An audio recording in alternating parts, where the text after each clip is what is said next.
Good greetings, good people. Rusty Dog here. Welcome back to Microsoft Flight Simulator. Rusty Dog here. Oops. Welcome back. Yeah, we're back. Because I have a new plane to show you guys. So let's get into this. Commander Selim, hi. Feeling the same, to be honest. Yeah, feeling the same at the moment. No worse though, so that's something. Thomas Hughes, hey Thomas, how are you doing, sir? Okay, let's take a look at this thing. So, I've likened this plane to the Cessna Grand Caravan. It's very similar on the outside when you put the cargo pod on it, and on the inside, the cockpit is fairly similar in many ways. I'm not 100% familiar with this plane yet. I've flown it a couple of times. I'm going to try and start it up without the checklist. Yeah, why not? Commander Colonel X and Mark Shaw, hey guys. Good evening, good day, good morning, wherever you may be from. We're going to be starting off from a little airstrip, or airfield, I don't know what you would call it, a runway, just east of Nashville, Tennessee, and we're going to be landing at an airport that is just southeast, I would say, of Nashville, Tennessee. So we're in and around Nashville at the moment for no particular reason. Just wanted to pick Nashville. Why not? It's as good a place as any to fly a plane like this, right? So, yeah, I quite like this plane. I will run through all of its little features that it has. Some cool ones, I think. I haven't read the manual because it's me, but I will go back and read a few things because there's a couple of things I want to know. But yeah, it's a cool plane. So this is what it is. It's a single-engine turboprop, cruising speed of 174 knots. I think AS is airspeed, right? Anyway, so max altitude 25,000 feet. Empty weight, max weight, you can see in the numbers there. Fuel capacity is pretty decent, 315 gallons. Yeah, I do think this is very similar to the Grand Caravan, and I'm going to show you why. So let's go back and we'll pop into here. Monturn and Roger, hey. You don't know how long you're going to last for. Do any of us? All right, so this is Nashville in Tennessee, and this I think this is Nashville International. So we're not going to be using that. We're going to be using an airport called Smyrna, this one. Smyrna, I think it's called Smyrna, and we're going to be landing there. And we're going to be taking off from, I think this one. No, not Lebanon. Well, we'll see. We'll load in the flight plan anyway. I have a flight plan that I pre-prepared, or not pre-prepared, I prepared it in little nav map, which is fair enough. I don't really want to get into SimBrief just for something like this. So let's load it up, see where we get to. So I know you can't see this, but I'm navigating to my flight plans folder. So it's a little municipality, I guess, called Portland, just outside of Nashville. It's not the Portland, it's a different Portland. So here, Portland Municipal. And we're going to be taking off from one of these gates there. Hopefully getting runway 19, I think it might be. 19. And then we're going to be heading down in a straight line, pretty much. Oh my God, I need to zoom out a bit more. Until we have to do a turnaround, line up with the runway here at Smyrna. All right. Now, before we go, I want to show you the plane and its variations. So if we go into Kodiak here, you get 4 planes. By the way, I've left a link to the plane in my video description, so in case you're interested. So we've got the standard Kodiak. We have the one with the cargo pod underneath for a bit of extra cargo. We have the same as this one, the standard plane, but with Tundra tires. And we have the cargo pod with Tundra tires. Okay, so you've basically got 2 variations with and without cargo, one with normal tires, one with Tundra tires, leading to 4 separate variations. Now, I've been having some crash to desktops lately. We may get them, we may not. I'm going to take a chance, and I'm going to run live weather, and I'm going to run live traffic. Risky stuff. Live weather's been causing CTDs, but apparently they fixed that. I have had a crash since, but what I've done is I've taken all of my third-party content out of the game, except for the planes that I want to fly, such as the Airbus A320 by fly-by-wire, the Spitfire, the Hawk, this one, of course, the my favorite little plane, the Piper Arrow. They're all still in, and I've got a couple of utilities running. So hopefully it's not going to crash. I've got nothing else in there. Okay.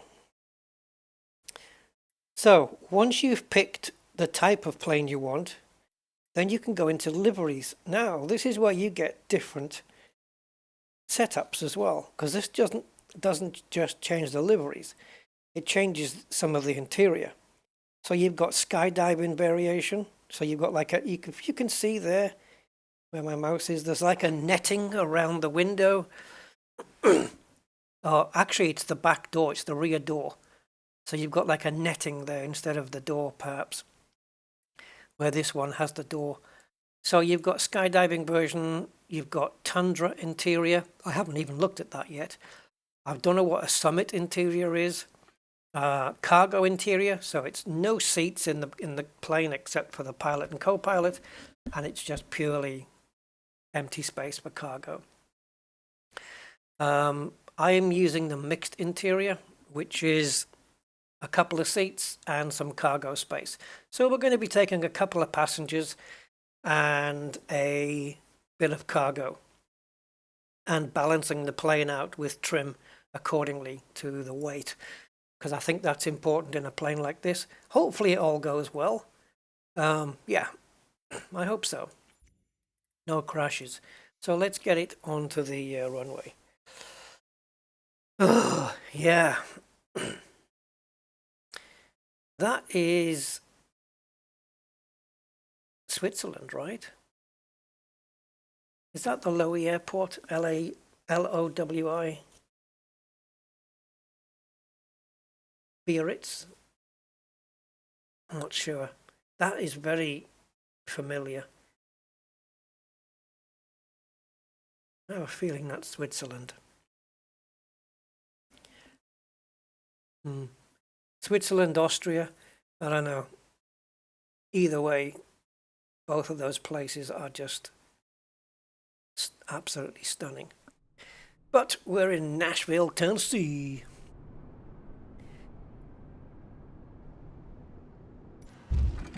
Oh, what the hell is this? What the hell interior did I pick? Guys, I've got the wrong plane. I picked the skydiving thing. Sorry. We have to come out. How did I get the skydiving? By the way, you can't take people up and have them jump out the plane. It doesn't do that. I'm guessing the skydiving version is going to be quite noisy. Yeah, I picked the wrong interior. I must have clicked it accidentally because I already had the one set. I think mine was red mixed. There's a white mixed. There's not that many mixeds, to be honest. And they're all white. I know the one in the thumbnail was red. That was this one, which is the one that we had. So let's go back to that one, seeing as how it's the one in the thumbnail. And now I've got to, for some reason, got to load in the flight plan. Don't know why you have to do this, but won't take me a second.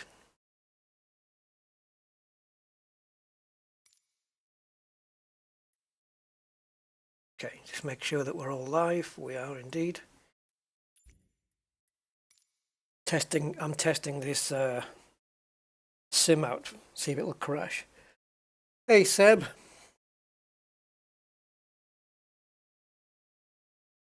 Thank you for the recipe thing. That's awesome, matey. Appreciate that very much. Live weather.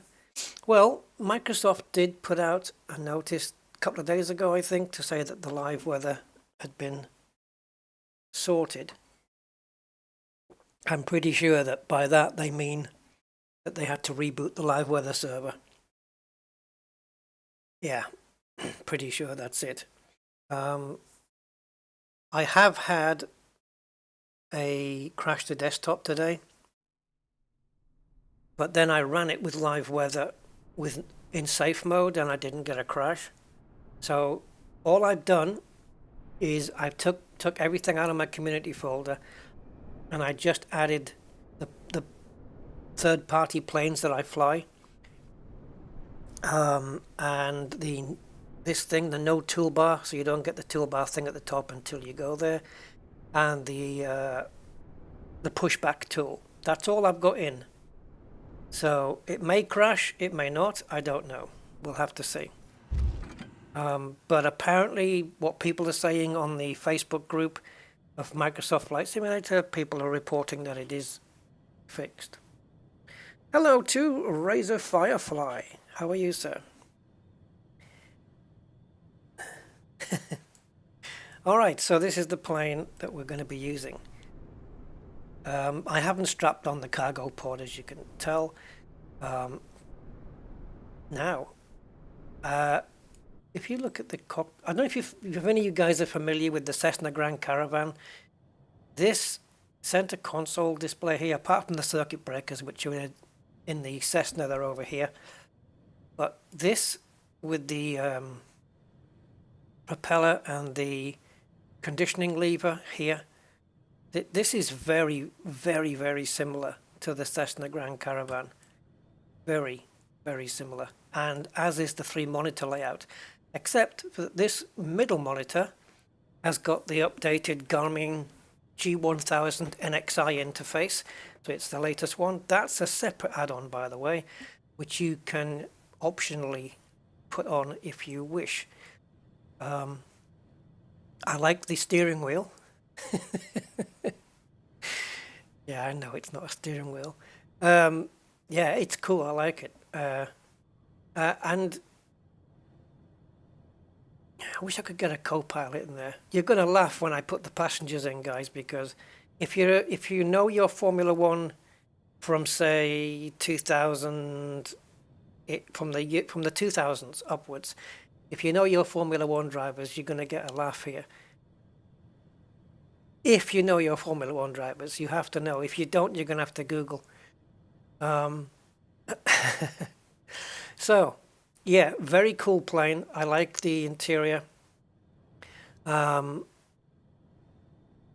I didn't notice the visors. Oh, right.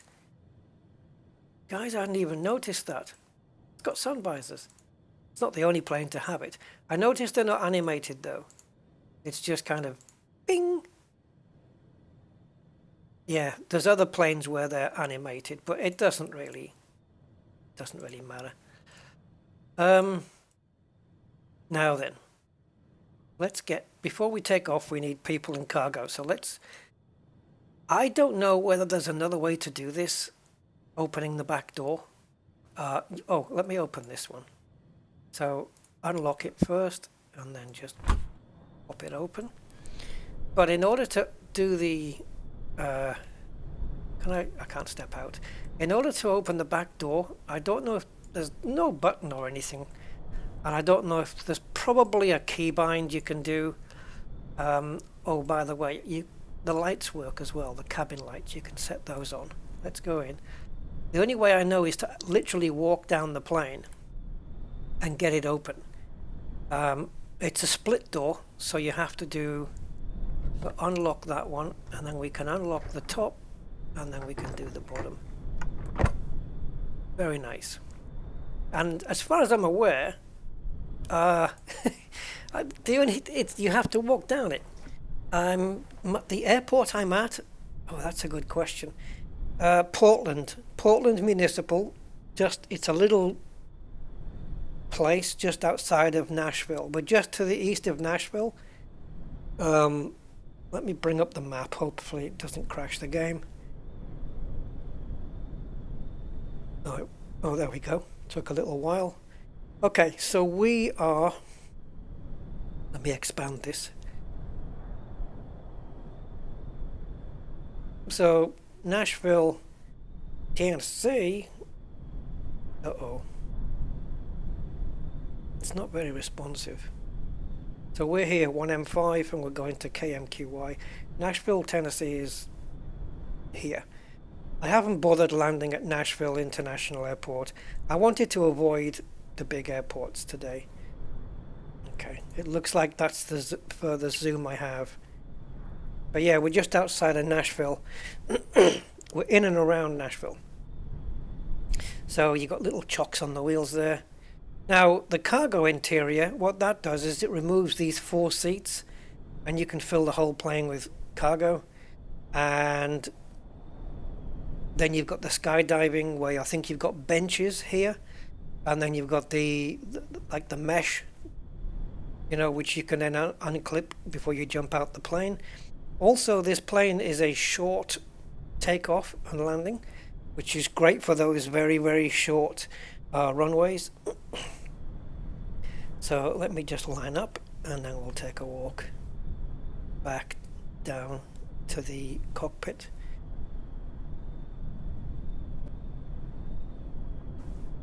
Right, so now let's have a look outside. So we've got a little fire extinguisher in the door there, which is handy, just in case. I wish it was usable, but it's not. Then I'd set a engine fire or cockpit fire. God, jeez. Anyway, don't even want to think of those things. Yeah. All right, let's get loaded up then. So we're going to close this door.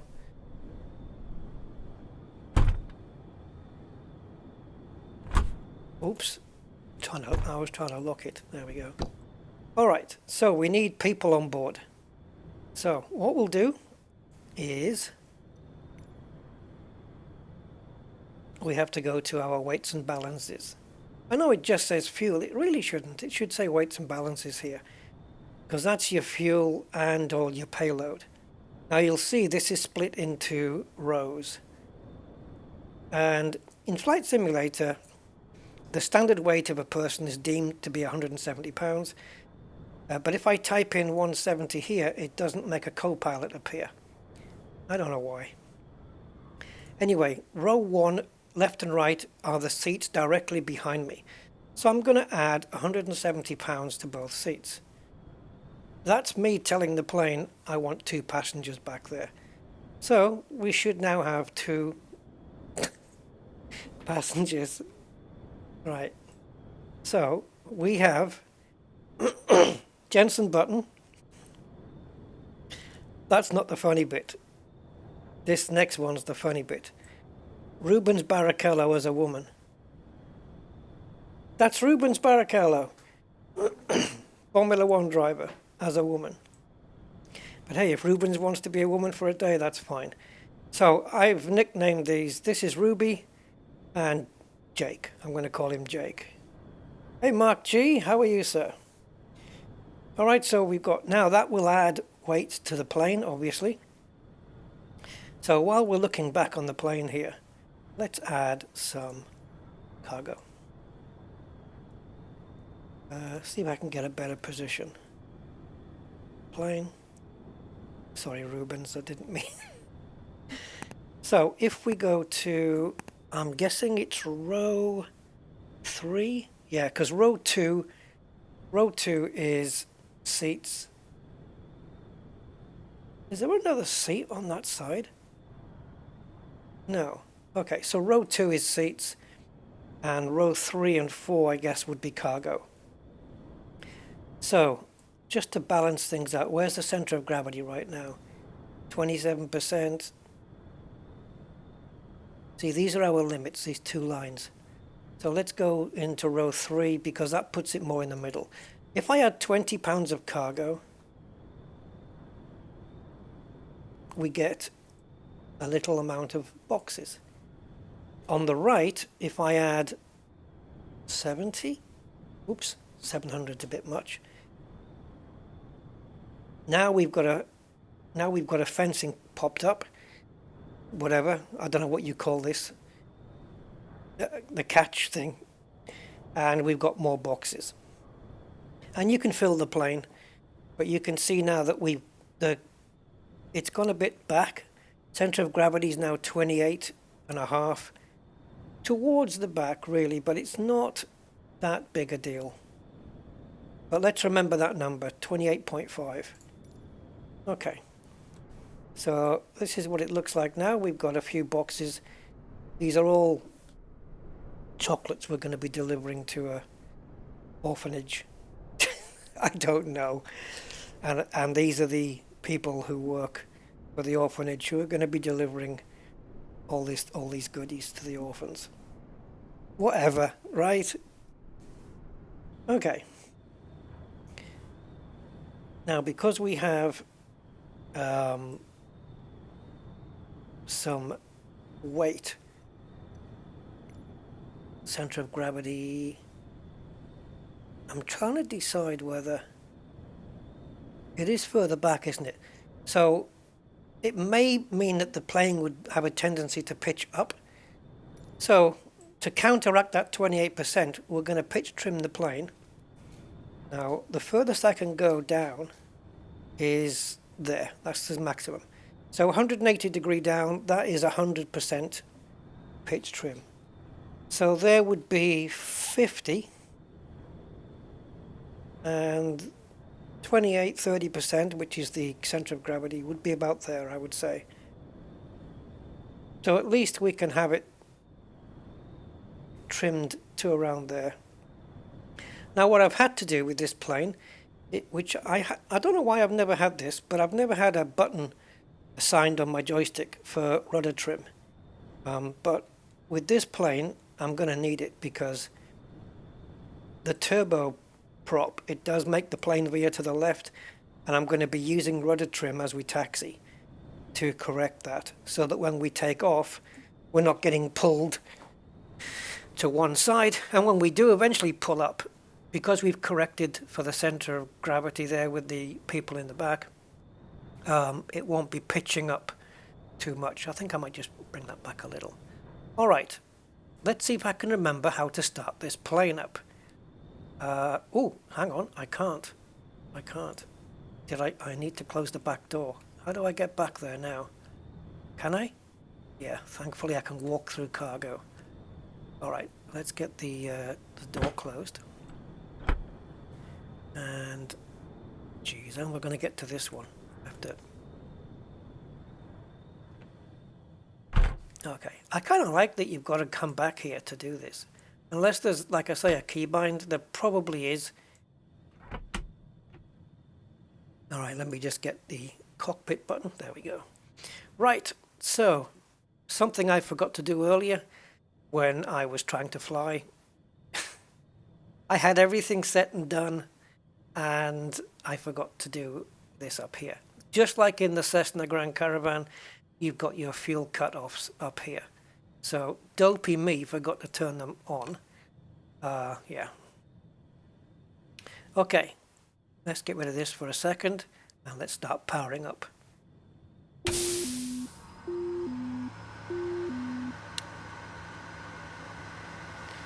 So let's get the...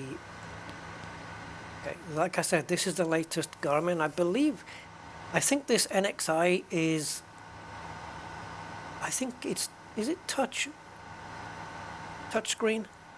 I think. Anyway, so you can see the rudder here, So I've got button now to make it go to the right or to the left, and I have a button which can reset it as well. So if I just pop that button, it resets the rudder. And that's just a little bit of trim I'm going to use while we're taxiing. Okay, so we're going to pop that down. So this doesn't, just like in the Cessna Grand Caravan, this isn't functioning as far as I'm aware. So that on idle, that on feather, and we need that red switch, which you can see back there, on fuel cutoff. Right, let's get the beacon light on to tell people that we're going to be starting up.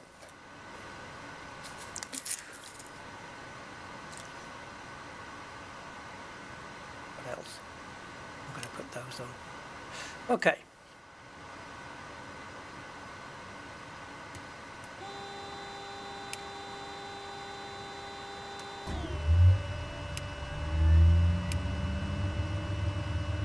I think that's enough. So now the propeller should slowly rotate, which is exactly what we want. I am on solo, Seb, yeah.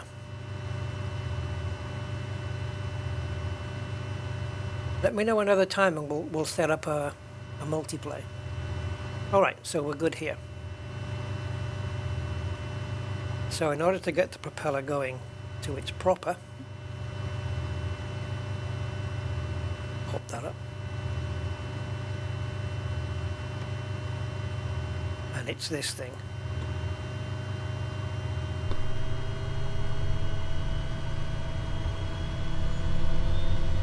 Oops, there we go.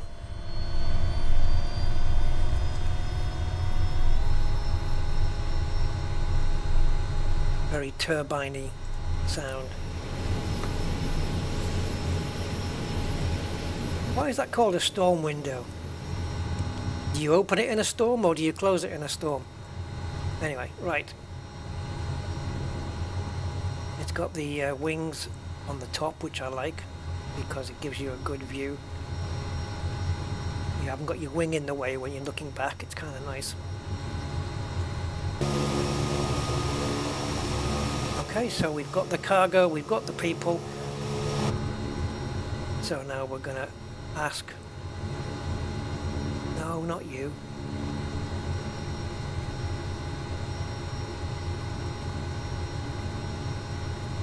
Clearance delivery, Rusty 2627 IFR to Smyrna. Delivery. Rusty 2627 is cleared to Smyrna Airport as filed. Climb and maintain 5,000 feet. Departure frequency is 119 decimal 35 squawk 2564. Clearance by 30 minutes from now. Rusty 2627 cleared to Smyrna. Never seen that before. Clearance, the clearance that you've been given is void in half an hour. Departure is 119 decimal We should be okay. 35 squawk 2564. Clearance void 30 minutes from now. Rusty 2627 readback is correct. Good day. Now I think to get to the runway it's just a case of it's here. Pretty sure that's the correct one. So brakes off. We just sit up in the seat a little. There we go.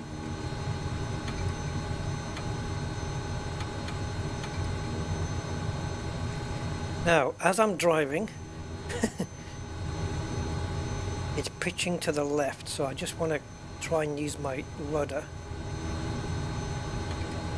Oops, I thought I might be going the wrong way on that rudder. No, I'm not. I'm using my rudder trim now so that when I leave go of the joystick, I want the plane to be flying, taxiing in a straight line.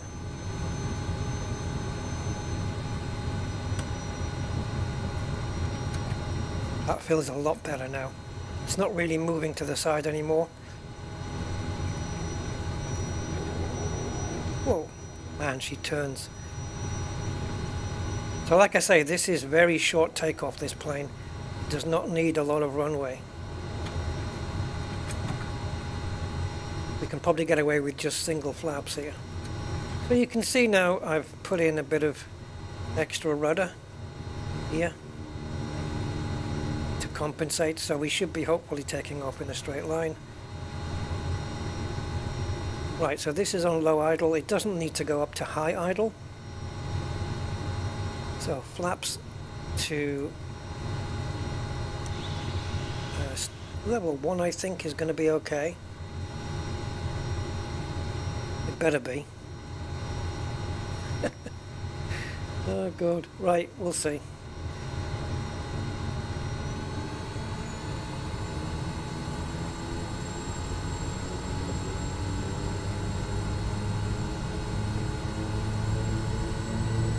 So just flaps 1. Let's see how quick this thing. Now it's going. Now it's veering to the other side. I'm going to bring the rudder trim in a little bit more.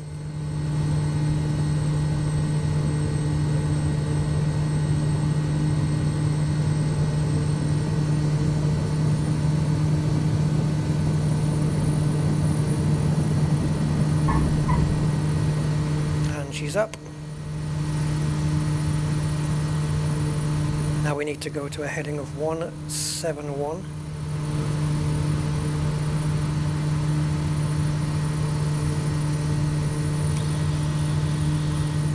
Flaps in, or retracted I should say.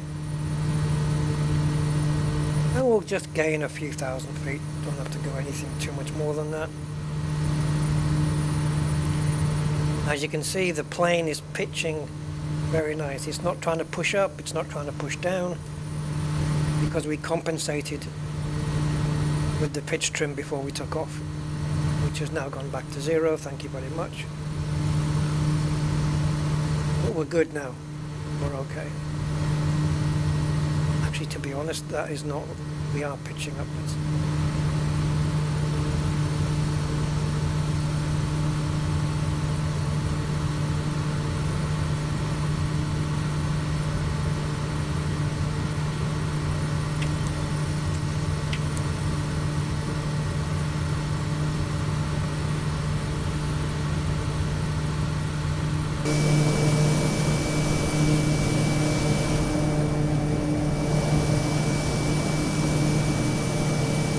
Pitching, I've pitched it too much now, I think.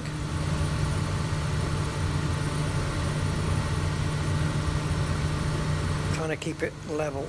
And if I use autopilot, I want to try and keep it so that the autopilot's not struggling very much to compensate for the pitch. GTX! Hola! Hola, how are you doing?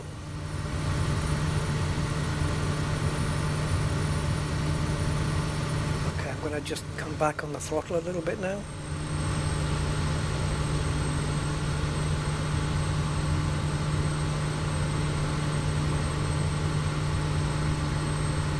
Up in the storm window.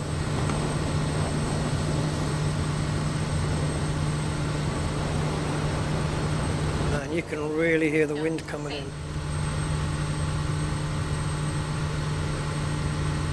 I need to get my pitch trim altered. It's not quite there.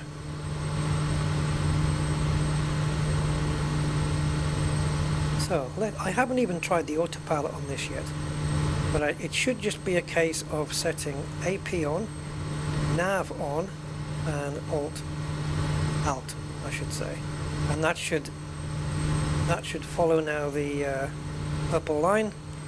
And the alt should be holding the altitude, which is 1740. Okay, I'm going to change that to 3,000 feet. Let's go up to 3,000. As I alter that, you can see it up here. This is our desired altitude.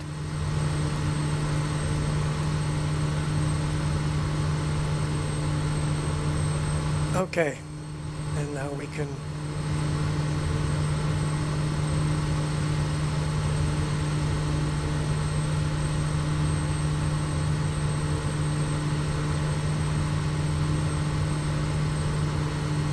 setting it the wrong way.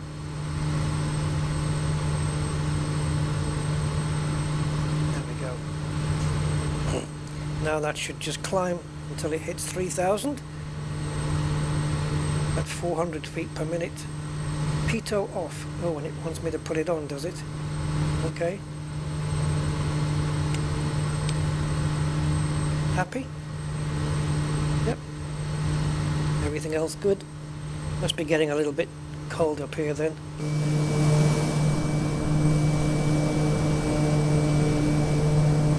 I'm not quite sure what the temperature is here, but we can find out. If we click this blank button. Oops. It's quite a bit laggy, that. Let's do it again. There we go. So this is where we took off from. No METAR available. What about from there? Oh, where are we? I don't think this tells us the temperature, but we've got few clouds at 030. Air pressure 2998. We've got 2997, but I think we're not here at KMQY. This, I think, if I'm not mistaken, I think KMQY is Nashville International Airport. Where's the, it does tell you the temperature here. Yeah, 11. So 11 with the dew point at 4. So it's 11 degrees, which is fine. Well, what's this then? Outside air temperature 3 degrees. Okay, so we're 3 degrees where we are up here.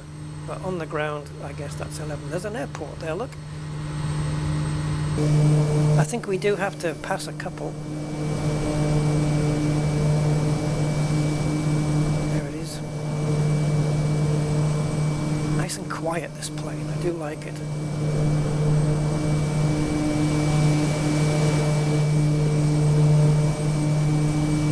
Got Jensen there and Rubens. Oh, sorry, Ruby and Jake, I mean. The boxes in the back, and that cool light on the top. That looks nice. Yeah, so this is the plane from SimWorksStudios. I think it was 20 or 30 euros, I think. Yeah, about 30 euros.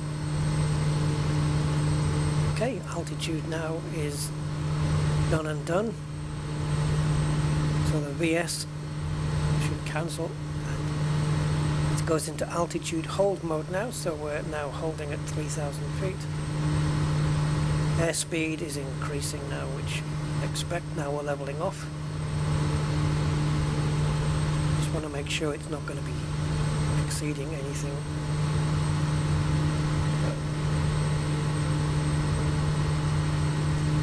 So I'm going to keep an eye on the speed for now.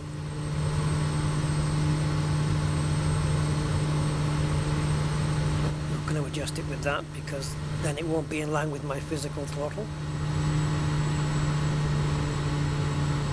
Yeah, so it's not a difficult plane to fly or use. It does bring a checklist, which is always good. That's not going to work. It does have a checklist, proper one, that works. Which is more than you get on some planes from some companies. So you've got your proper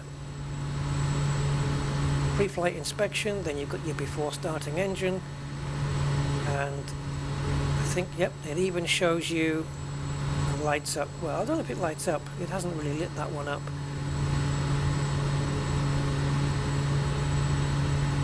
That one it has. Yeah, so that's nice. That's extra points for doing a checklist with the interaction here that you get. And if it doesn't highlight, well, it's not difficult to see where it is, right? So yeah, kind of cool. I like that they've done a checklist. And it really helped me the first time. You know, New plane, learning how to start it up and everything. So this is what Nashville looks like these days, or today, to be more specific. No crashes so far. Let's hope it stays that way. I think the fuel pump can go on standby now, right? But I hope so. There you go. Didn't want to listen to that noise. And can the starter go off?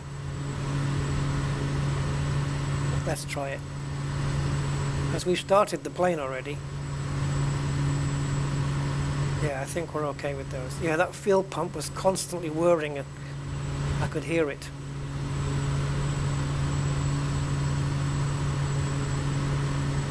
But the propeller seems to still be going round, so I'm guessing we're alright.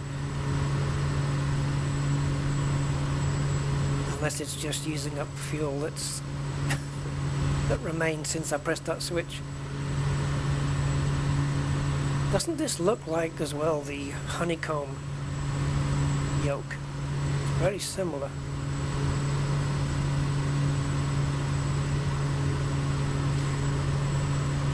Yes, this is the very latest Garmin update for the G1000. Still got the SIM card stuck in there though.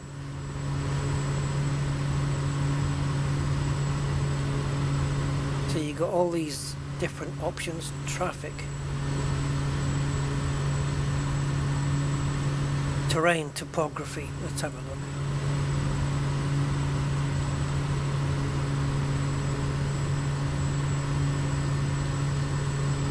Okay, got a legend.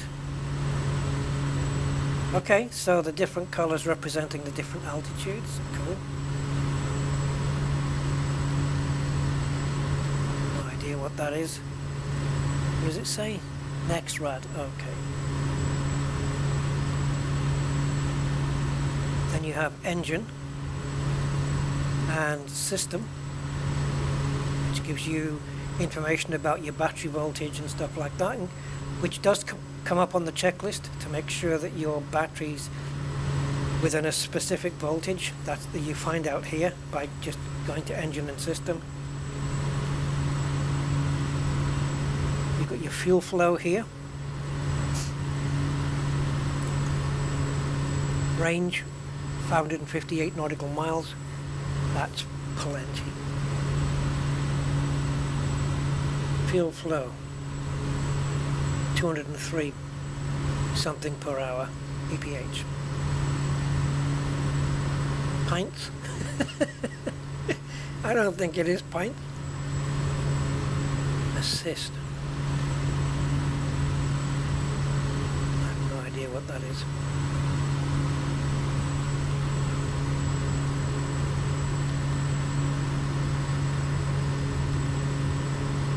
Oh, this is your detail level. So you can have like basically no detail, or you can just have maximum detail on this.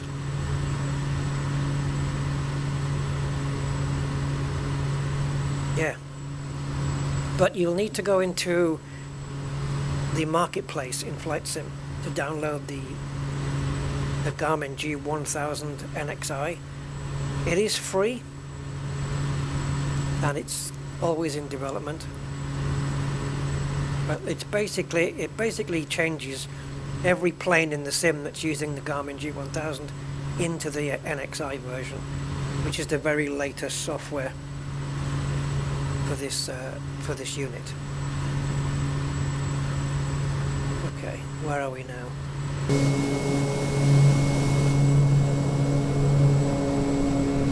In case you're wondering about frame rates, this would normally be, you can add 10 onto there, because I'm normally getting around 46 here. I'm losing 7, 8, 10 frame rates because of OBS. So yeah, OBS does snatch a little bit. So without OBS and without streaming, this is definitely about 46 on average frames per second. A little bit up, a little bit down. Right, so while we're on autopilot, let's go and check on the packages. Where are they coming from? Special Wings Service. Oh, that's us. And look, it's all clipped into these harnesses, or it's all clipped into these. I'm trying to think of the name. Right, it's gone. Anyway, they're all held in. Maybe we can take a seat back here.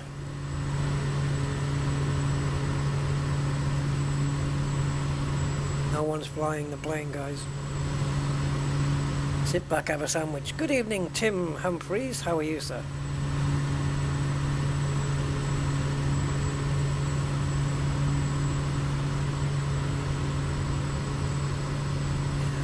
I'd probably better get back into the pilot seat.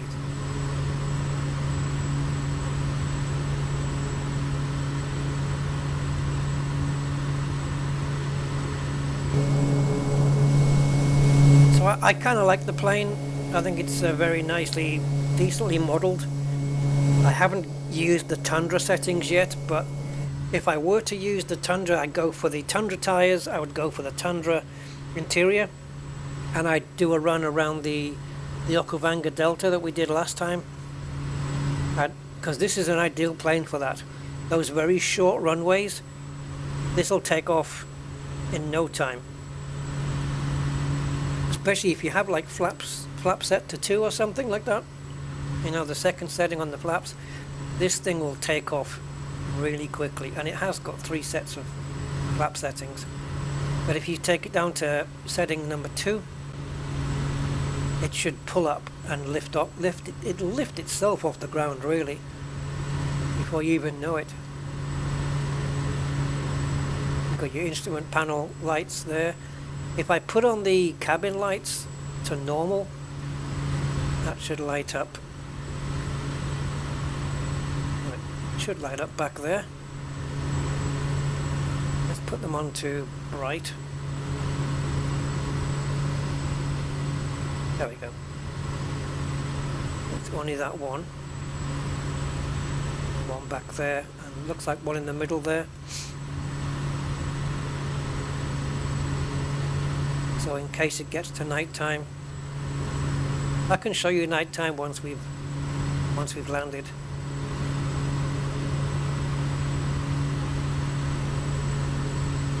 So in terms of speed, we're doing about 108 knots.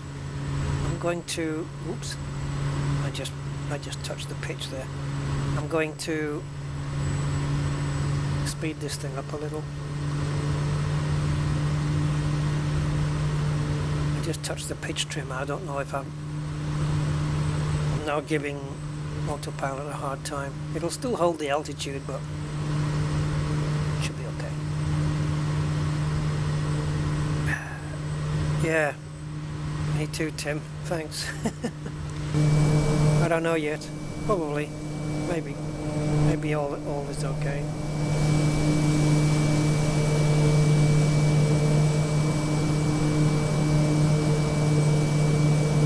What's this guy doing? He's driving all over the field. I don't think the farmer's going to appreciate that. Look at him. He's all over the place. He's gone back the other way now. Definitely, probably had a couple of beers, a couple of Miller Lights before he left.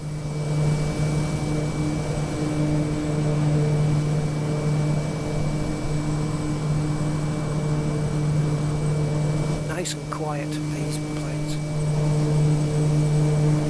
Well, relatively speaking, compared to others.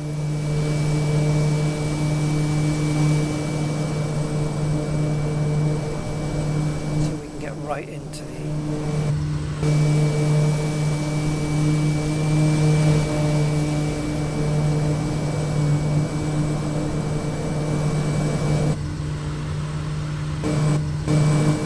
trying to get right into the heat haze of the exhaust here. Yeah. I think we're inside the plane, or the camera thinks we're inside the plane. There we go.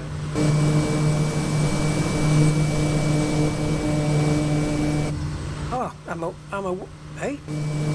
How come I'm a woman, female pilot there, but come to the front and I'm not there anymore? What's wrong with that? Oh, I know, because here, you see how the sound's changed? The camera thinks that we're inside the plane. And when it goes noisy, it thinks we're outside the plane, which is when it draws the pilot in.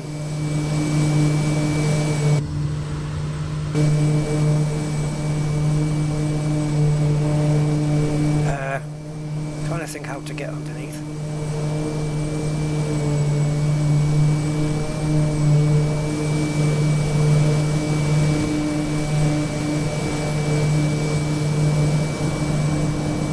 Just looking for some small writing. I think there's some there.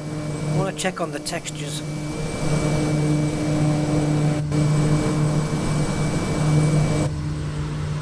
Oh my god, this is so difficult. I was trying to see if I could read that label. Wrong way. Yeah, you can pull battery bus circuit. Yeah, that's very readable. Pull battery bus circuit breakers on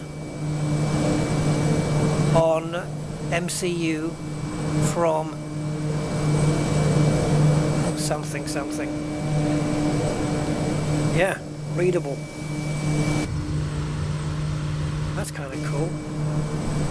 Let's put this into a position where it doesn't look too bad. There we go.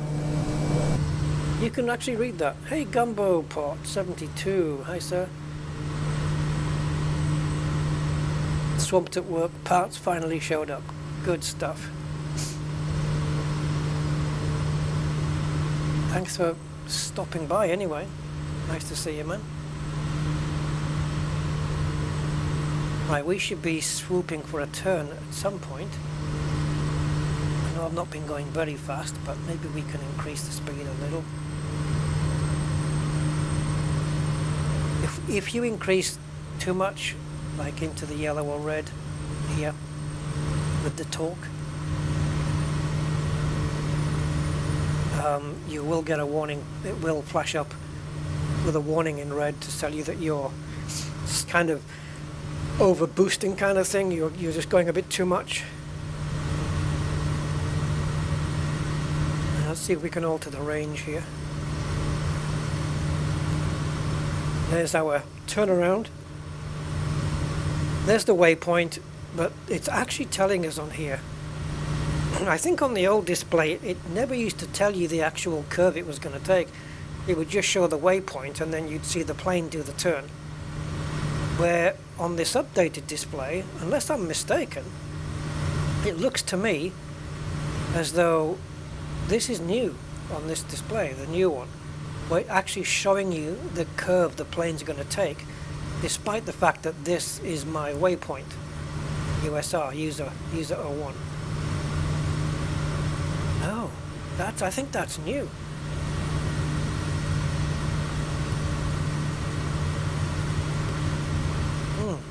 That's kind of cool.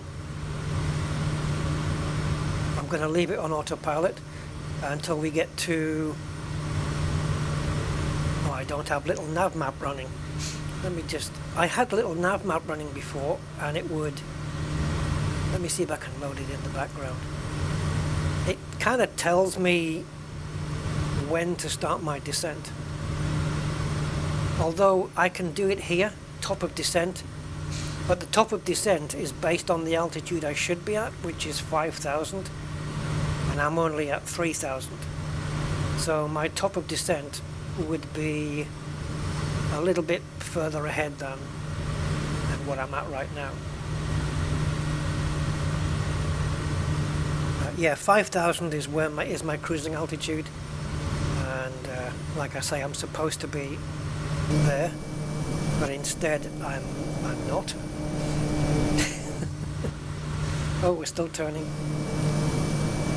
So now we're just turning back towards Nashville. And I think we have to pass over another airport or airstrip first before we get to ours.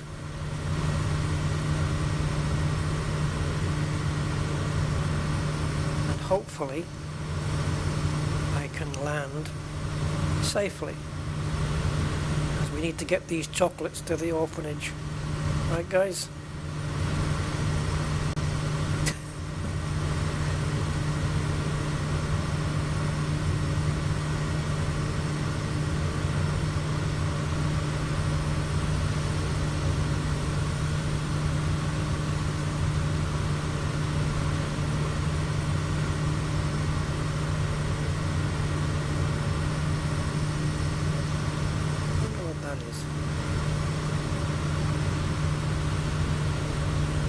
Looks like it's indicating something. I've got 2 green.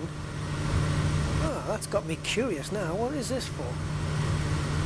And does it need to be in the middle there? I guess I'm going to have to read the manual. Compass deviation.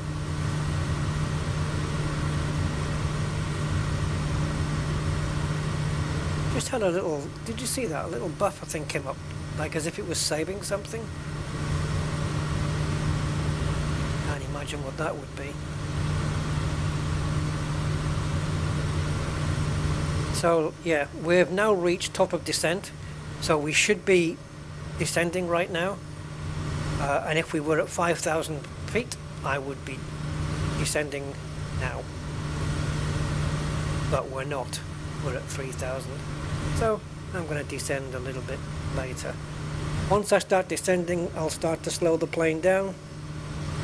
Bring out the first set of flaps. Once I've got the runway in sight, or if not before, I'm going to bring out the second set of flaps. And then we should be slow enough to screech it down on the runway.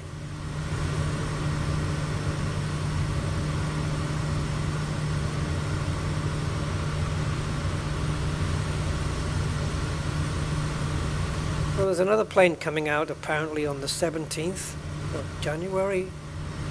A plane called the Twin Otter. It's coming out, I believe.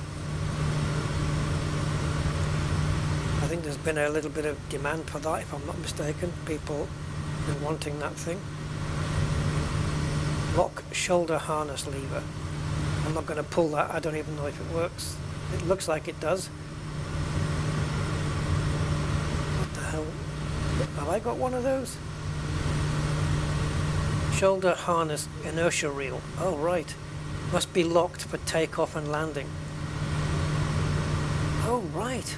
Okay. Is that like... is that one of those like in a car where if you have a crash in a car, it pulls the seatbelts tight so you don't go forward? Is that what that does? It just like holds your belts tighter or something? I don't know. I guess if it gets like a bumpy landing, it's going to start doing that. Okay, so once I'm nearly starting to descend now, and then I'm going to take off the autopilot and take over. I'm not quite at my top of descent according to, not for my altitude anyway. But I'm pretty much there. Quite why this is tilted a little bit that way, I don't know. We look to be on course. Alright, let's take over. The plane is mine. Is that our runway? Oh god, I think that's our runway, guys.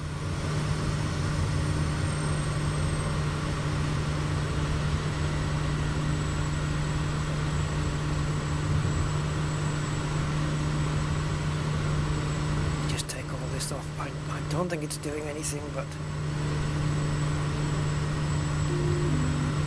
yeah, I didn't take the autopilot off. I'm sure it went off. Never mind.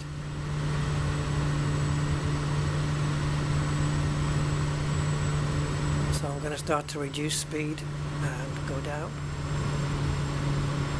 Looks like we're a little bit to the right, but we're okay.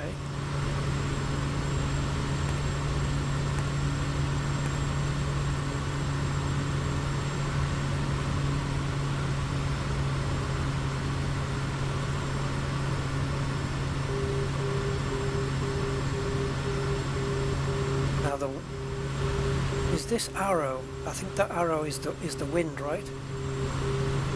No, it's not. It's north. Ugh. In the Airbus, you have an arrow which tells you which way the wind is blowing and how much.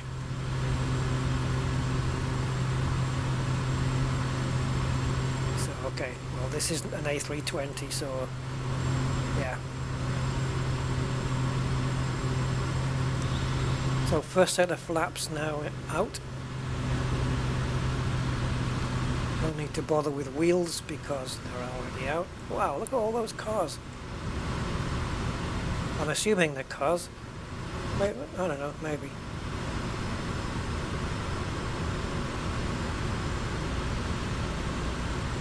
Dr. Mobius 42. I haven't tried it yet. It's a chill kind of game. Oh, is it? Okay, I might check it out. I do have a new game to show you guys. Again, it's a simulator game, and it kind of looks cool. I've had a little go of it for 10 minutes. I won't reveal what it is, but I was given the key for it. So, yeah, we'll be testing that out. Maybe do that after this. Who knows? Okay, so speed is 100 knots. That's not too bad, but I want it a bit slower. So second set of flaps down now. That will reduce our speed considerably.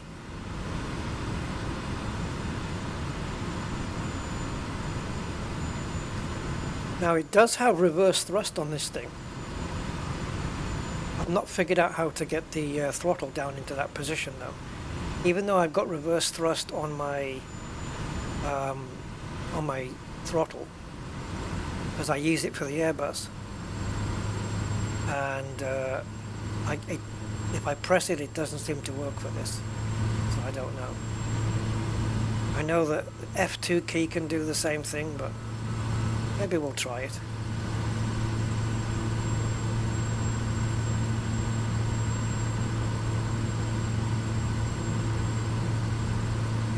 Am I a little bit low? There's the windsock. So the wind is blowing slightly towards my east.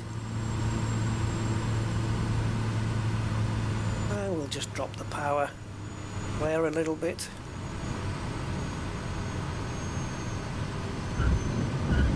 Oh, slick. Oh dear, we need a little bit of rudder on here.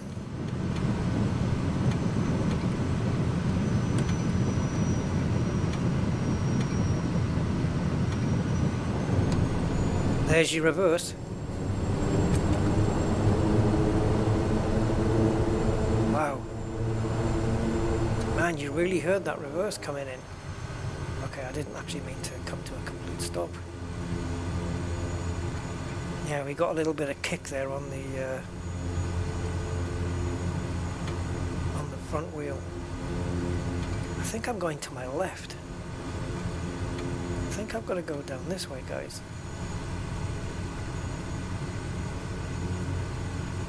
I need a turn off here.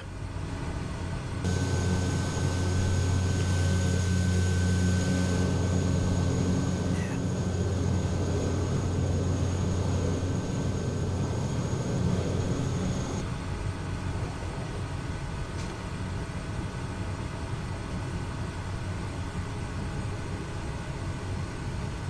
I should have maybe added a little bit of rudder trim before we landed.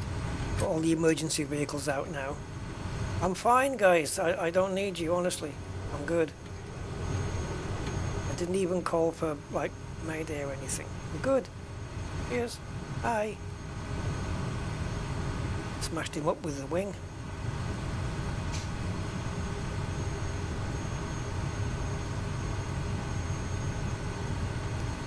Oh, I don't need fuel either.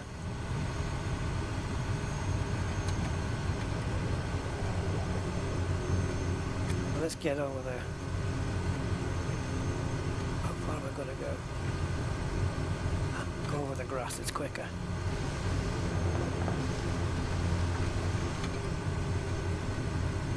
We'll go and park over here. Hey Andy. Hey, no worries man, I didn't give much notice on it.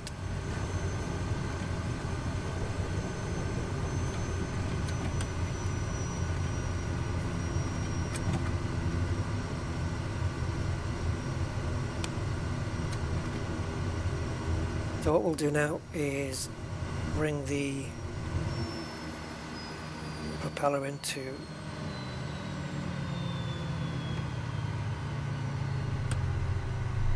you see you've got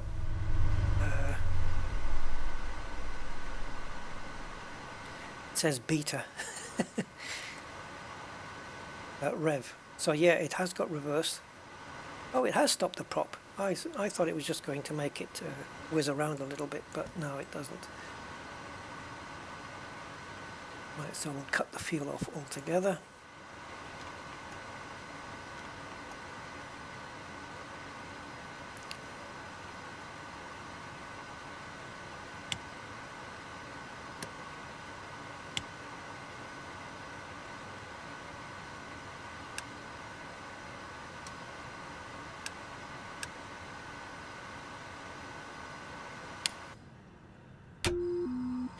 This is weird.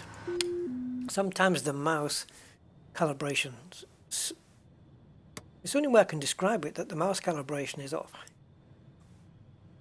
Like, look, that's not the battery switch anymore, my avionics. But my mouse, see, it's... So that says battery. If I click now, see, it's not quite... I don't think it's always done that. Anyway, I've got people that need to get out. I've got cargo that needs to be taken out, so let's go and do that. Just pretend that there's somebody on the other side of the door opening it from the outside.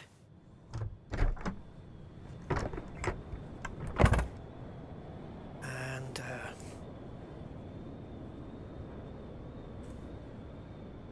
I think the way to get rid of everything would be... This is just me messing around, it's not, doesn't do anything. Let me get this off screen so you guys don't have to see it. So first we want the people to get out, right? Because I'm not humping out all these boxes on my own. So Ruby's out. Jake has to come out now. Right guys, you can all give me a hand with these boxes. So we'll get rid of these first.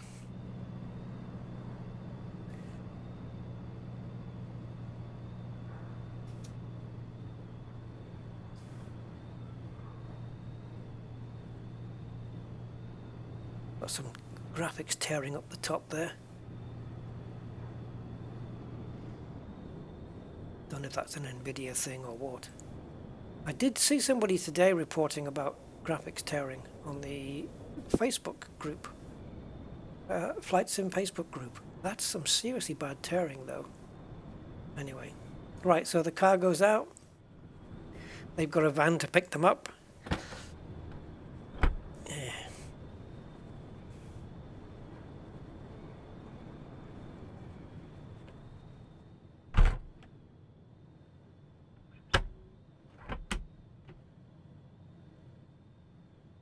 Now I can get out.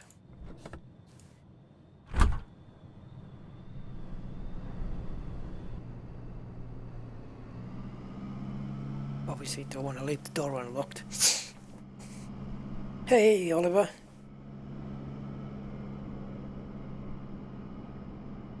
Okay, so that is the Kodiak 100. Link to it is in my description. And yeah, I'll be showing more variations of this at a later stage, I guess.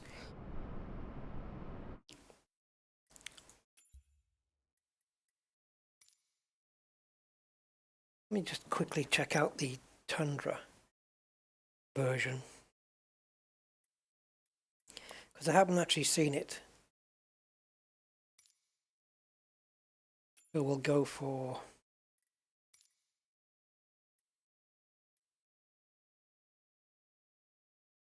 the one with the Tundra tires and the cargo.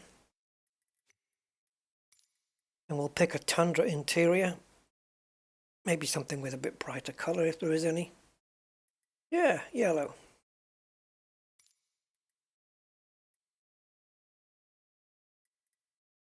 And we can have somebody. Let's have Emily. I think Emily sits in. I'm just giving them names. But Emily doesn't want to sit right behind me. Don't blame her.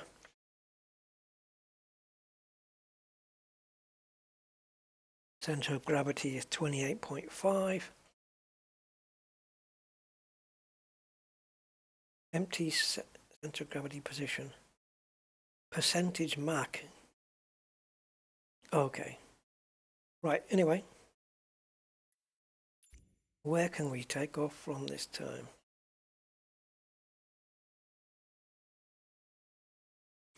Detroit. So I guess we must be in Michigan.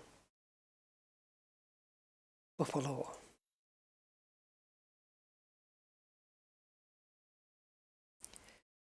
Rochester. Rochester.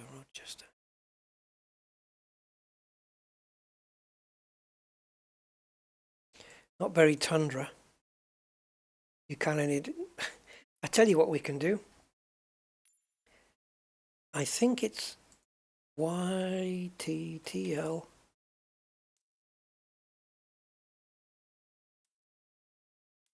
No? Not YTTL? Okay. So tell me what Perth is then. YPPH. Okay, I don't know what YTTL is. So this is Australia, Western Australia. And let's just take off straight from the runway. Now look how green it is. Now Western Australia isn't green. It's definitely orangey red. And if we zoom in, well, there we go. That's the colour of Western Australia. Yeah, it's weird how it changes the colours from there. Okay. Let's see what this looks like. neosnc.site. Yeah, great advertisement there. I would definitely not hire 3 punk hunkerhunterkins as a sales exec.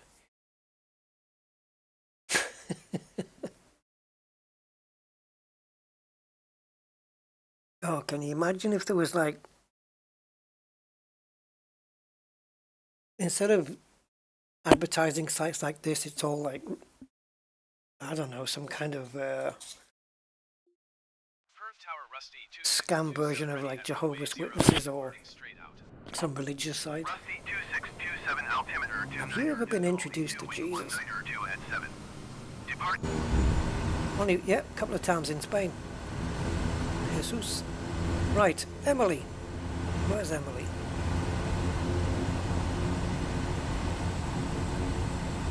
There she is. She looks fairly happy. Yeah, wait till we take off. You'll be freaking. Oh, hold on. So this is the Tundra version. So it looks like it's all seats. And a little bit of cargo at the back.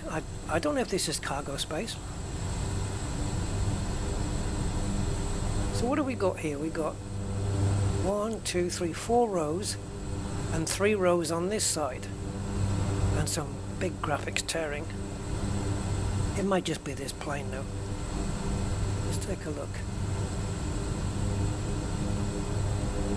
So we do have a row 4 left. Okay. And cargo shelf. I think these are all inside that cargo pod underneath. Not sure where the shelf is. You can't go max on all of these, by the way, because I think it would take you overweight. So front row right is the seat, and front row left is cargo. So if we add 70 pounds of cargo to that. Oh, has it just added more seats, or was it just me?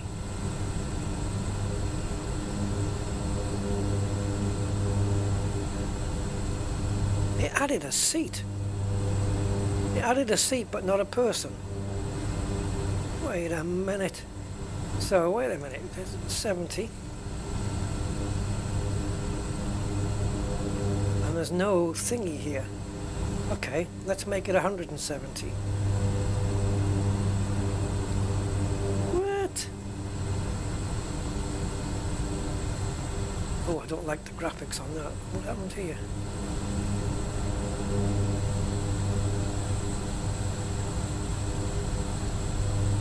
So that's 70 pounds adds a seat, and 170 pounds adds a seat and a person.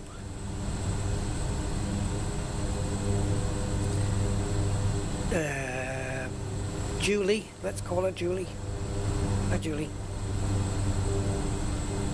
I don't know whether adding anything on the cargo is going to show up in the plane though. So let's add 100 there. 100 there. 100 there. I'm just trying to make something show up. And 100 there. No, let's make it 80.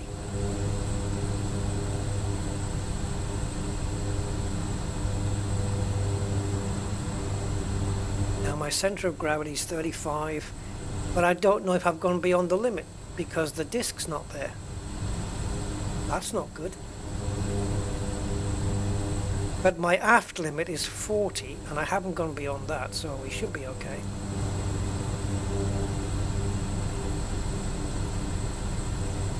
So is the cargo all underneath in the cargo pod? All in here? If it is, it must be spread from front to back, in which case that's fine. Center of gravity is nice and low. That's ideally what you want. Low center of gravity. Yeah, okay, let me pop inside, see if we can see anything. I don't know whether it will show anything. No, it doesn't.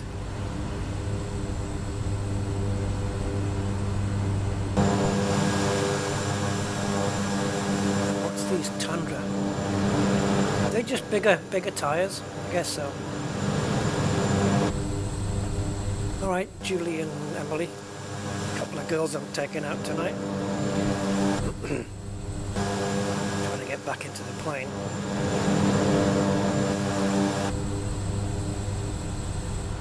There we go. Just do a quick trip. I'm not going to land, just going to take off.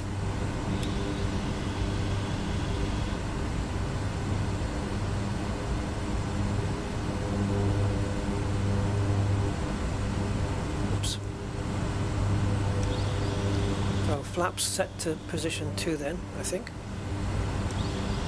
Yep.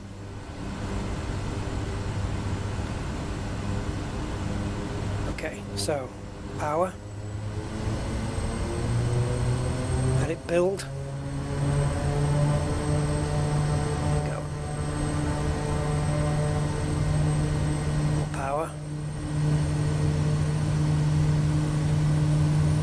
I haven't done any pitch adjustment, I haven't done any rudder adjustment. And I won't pull up. I'll let the plane do it. See, we're a bit over boosting here. There we go. See, you can hear the wheels, they want to take off.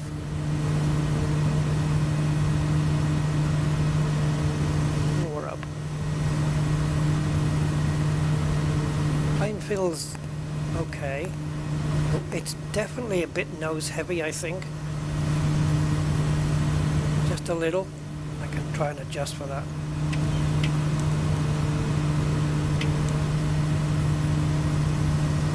The rudder's okay. It's not pulling. Obviously, once you're in the air, it doesn't really pull to one side like it does on the ground. So that's one set of flaps in.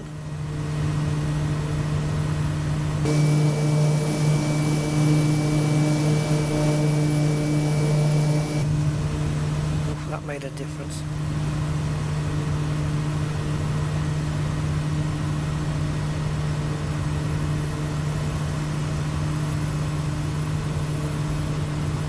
I think I'm climbing a bit too rapidly. There we go. I'm climbing and gaining a little bit of speed.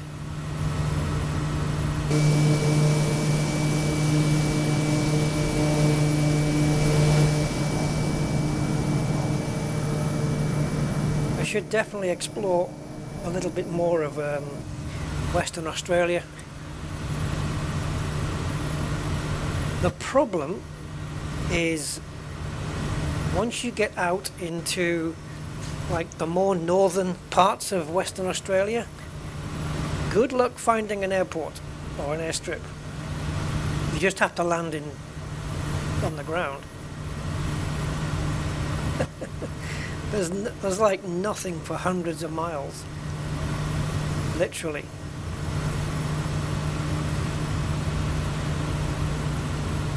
But I think I could definitely live out there. All the ground is red, all the roads are just those red stones, you know, those red gravelly roads, and everyone's got property with like, there was a guy, just some random guy who lives out here in Western Australia, and his property, you know, like in the States where you get a lot of people with houses and they've got like loads of land and it's full of broken down cars and rusty cars that they're all gonna, you know, they're gonna get round to fixing, but they never do. Well, it's kind of like that in Australia as well. And this guy had 500,000 acres. 500,000 acres. That was his land. 500,000 acres. Think of that. I mean, I think my sister's got a fairly big place, but hers is like 5 acres. And she's got like 1, 2, 3, 4 fields. I think. One of them split into 2. So one big field around the back, field on the side, a equestrian school thing, and 2 fields at the side of the house. Yeah, plus the property the house is on. 500,000 acres. What the hell is that in terms of like square miles? And how do you buy that amount of land? I suppose if there's that much land, you know, out there not being used by anybody. Can you imagine trying to find? Yeah, I've got what's an Australian car? Holden. I've got a Holden car. Holden Commodore sitting around somewhere. I can't remember where I put it, but it's somewhere inside my property. The guy, right? He had this other guy to go buy a car from him. 2 cars, I think he was after. One was near the house. To get to the other car, which was still on the guy's property.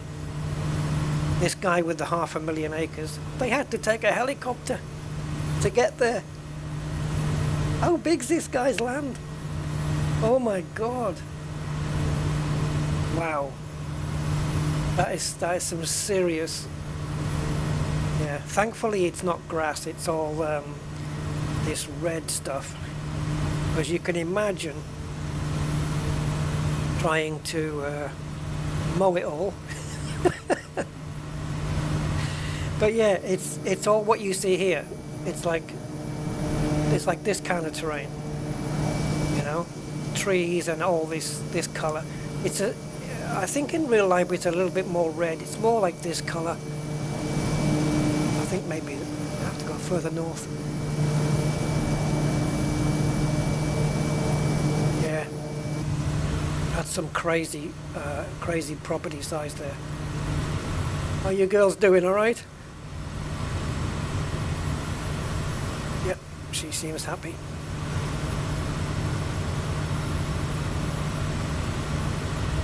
Yeah, the problem now is, where's the near, apart from the airport I took off from, assuming I wanted to carry on going north and then land at an airport.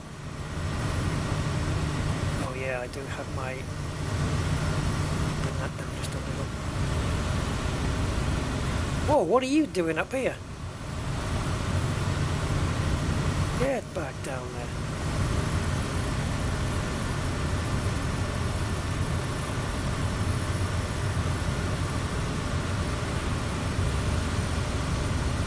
Sorry guys, just something flashed up in red. I had to just take a quick look at it. Yeah, so I don't know. There's an airport, or there's an airport to my left. See if we can see it. But once you get really north, there it is. Once you get absolutely north, it's crazy. 500,000 acres, 781 square miles, 781 square miles. Can you imagine 500,000 acres though? What do you do with all that land? I'd probably build a school on it or something. Do something good with it. But you can, as well, you can drive for like hundreds of miles from someone's house to someone else's house, and in between there's nothing, just the landscape. You may pass another car. I'd hate to break down on a place like that. Oh God.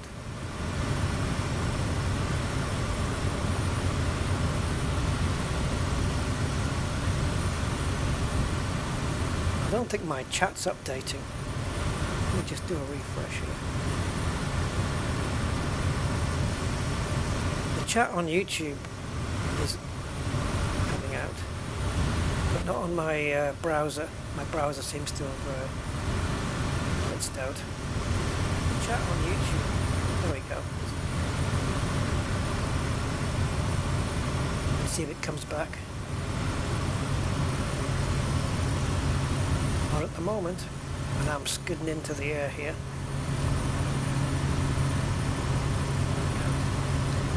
See, my Firefox seems to have lost my chat.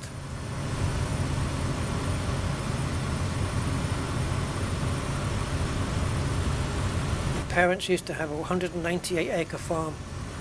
Yeah, I can imagine. I mean, and that's 198 is big, man. Isn't it? 198-acre farm. Yeah, I can imagine. I mean, that's 98.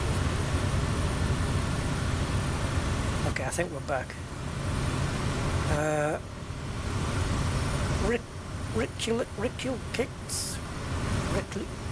Ricklekicks. Is that Portuguese? Estou aqui assistindo su video. Okay, estoy gostando bastante. Está achando. Sabe cuando sairá? Oh, I hope I can answer you in English. The Boeing 737, they put it on indefinite. They've changed, they took the release date off and then just set it to indefinite. So there's no fixed release date for the Boeing.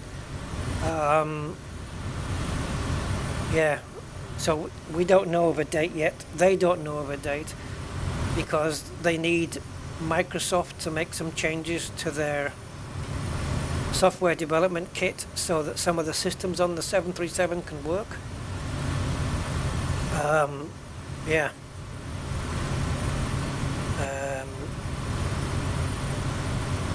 Yeah, so I think that's Portuguese, right? Because it's not Spanish. It looks close though. Yeah. But your last sentence, I understand. Sabe cuando sairá. That's do I know when the Boeing's coming out? Yeah, I don't. And the thing is that there's no real date on there or anything, so I don't think anyone knows. Hopefully it's not going to take too long, but I think they're waiting on Microsoft or Asobo to make some changes so that they can put their full systems in place, because they don't want to release it incomplete. Yeah. So that's basically that. I hope you can understand my response okay. I don't speak Portuguese though.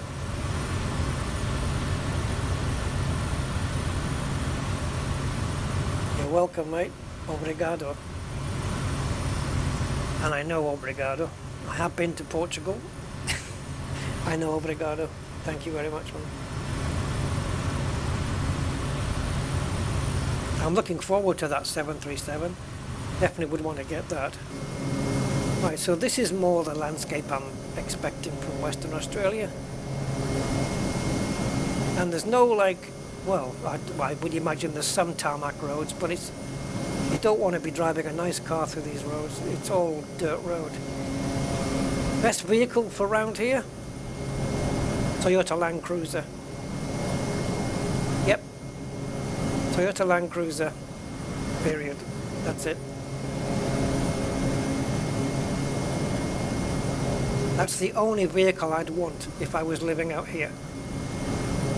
It would have to be a Land Cruiser, and it would have to be a Toyota version of one of those things. Yeah, not a similar, like a Mitsubishi or something. It would have to be Toyota for sure. I would if I'm traveling 100 miles without nothing in between, I want reliability. I want a car that's probably not going to break down. So I'd go for an old 1996 or 2000 Toyota Land Cruiser. Definitely. I don't know where we're going here, guys. I don't think there's any place to land or any such thing. Well, what I can do though is stick the autopilot on, right? Put it onto what are we now? Heading 360 suits me. That's what it's set to. I'm quite happy with that. And also go to altitude hold. So basically it's just the plane's just going to fly itself north and hopefully maintain this altitude. In the meantime, while the plane's doing that,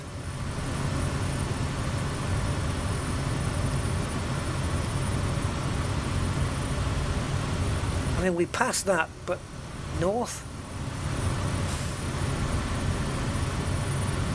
Oh, I have to push. Do I have to push the button in?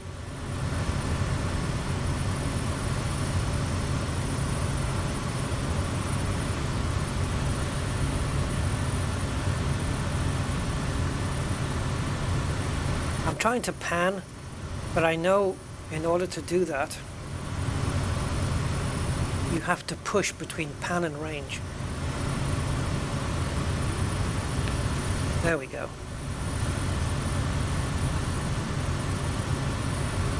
It doesn't seem to be. Still bloody zooming. Oh, there's nothing. Absolutely nothing.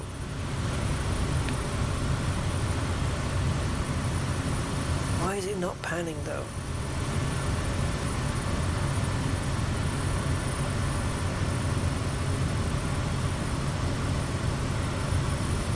Okay, there's something over here, which is 30, 40, let's say 50, heading of 50.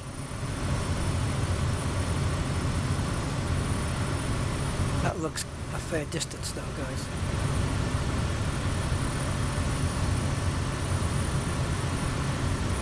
So let's change the heading to 50.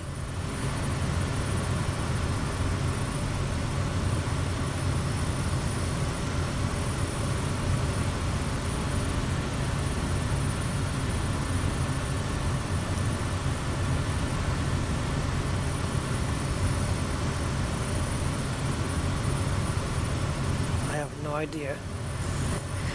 So it's YWOH. Okay, can we set that? Let's see. So I think it's this one, direct to. What was it again? Oh, my memory's terrible for this. YWOH.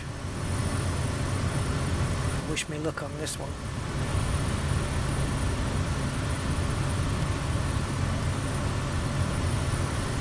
Wrong way.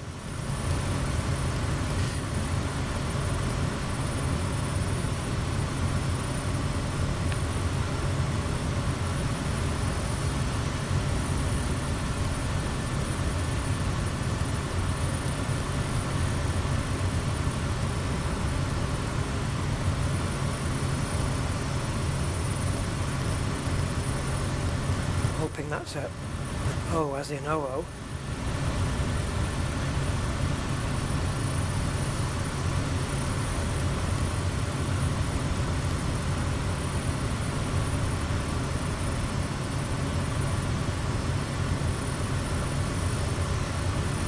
Okay.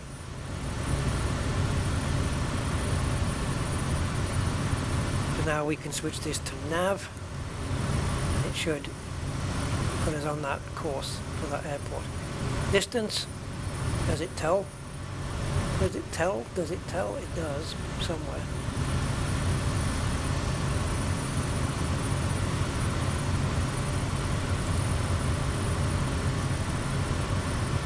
.3 nautical miles. Whew, I think we'll be okay. What is it called? Wungen something? Yeah, there.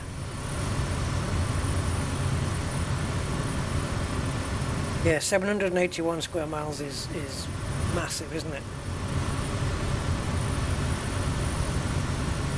That is really big.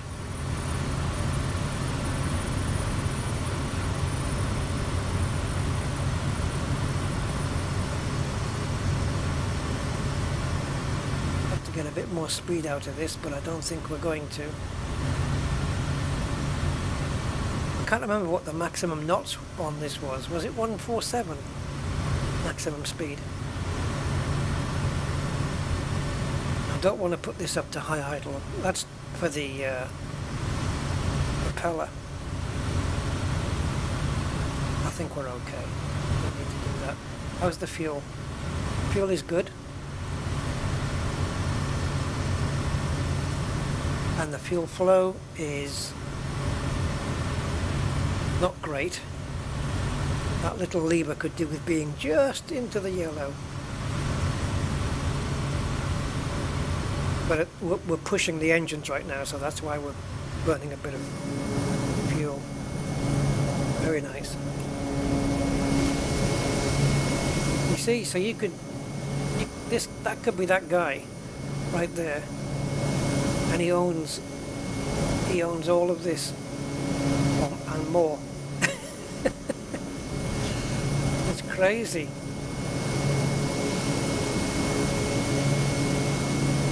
How do you go shopping? And imagine being an Amazon driver. Oh God, you got to deliver Amazon to these places. It can't work that way, right? Do they even have internet? I suppose from satellite, maybe. I can't see in I can't be seeing optical fiber cables being laid anywhere out here. What is the internet like out here, though? Amazon would have to come via helicopter or small plane.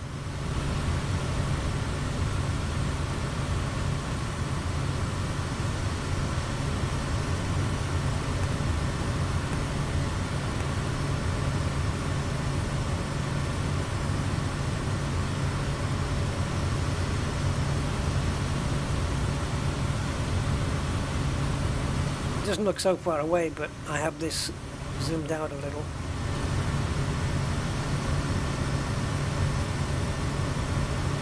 Can I pan with my finger, so to speak?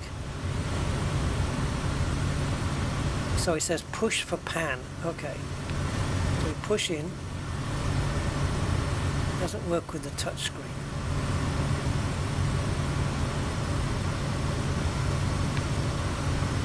Oh, it is panning. It just did it.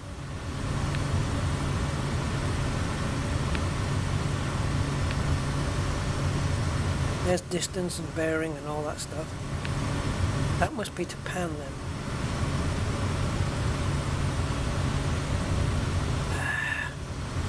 Not sure. I wanted to pan that thing around, but I don't know if it's doing it.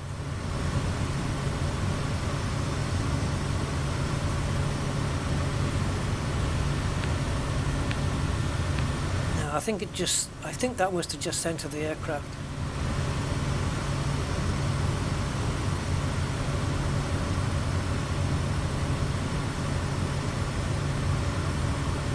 Yeah, you see, I've got a mouse pointer right there. Point.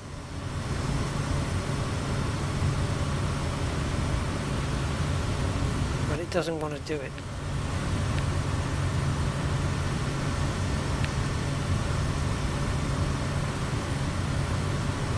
I don't know, I'm not sure.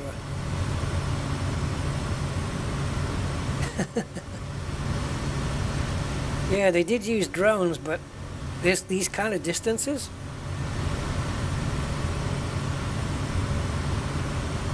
I don't know if a drone can carry a parcel like 100 miles. What if it's something heavy?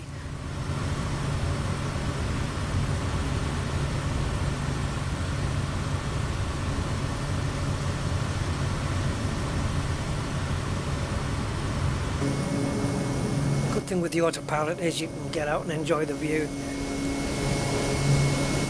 See, these colours is what you'd expect from Western Australia. East Australia is more your greenery, with all your cities like Melbourne and Adelaide and stuff like that, I think. But over this side we have Perth.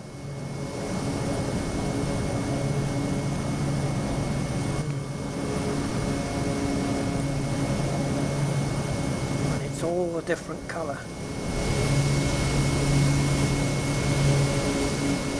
Pretty sure I could live in Australia quite happily. As they would say in Australia, yeah. I love it when they say that. Yeah. And again, the weather's just not a cloud in the sky.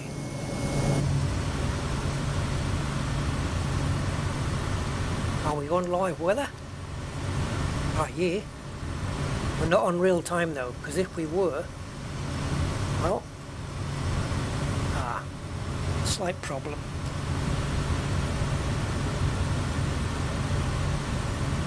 Oh dear. Oh, some graphics issues in this plane at night. Not a plane issue. That's my flashlight that I've got switched on. So what we can do is go back to daylight, switch some lights on. So we got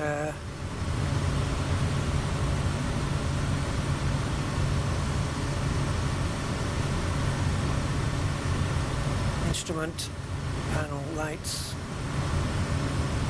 I don't think they backlighting. Oh yeah, that does light up. Okay. I'm getting a feeling now that this graphics tearing is just happening here. I've got my flashlight on now. Oh, my head torch thing. Yeah, graphics tearing's pretty bad now. So this is what it's like at night. And forget seeing any lights over Australia, although there's a couple there. But you're not going to see much over here.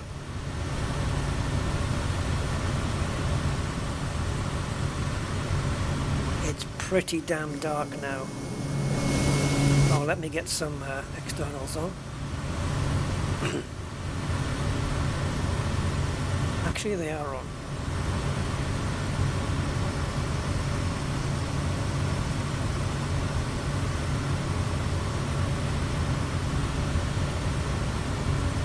Landing light on and pulse. Taxi on stroke. That's it.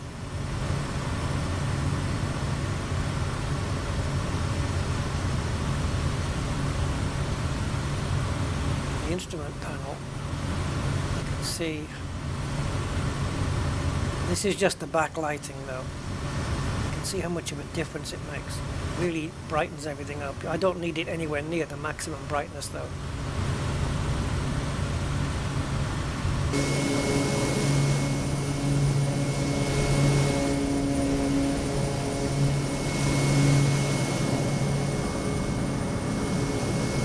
Here's my displays.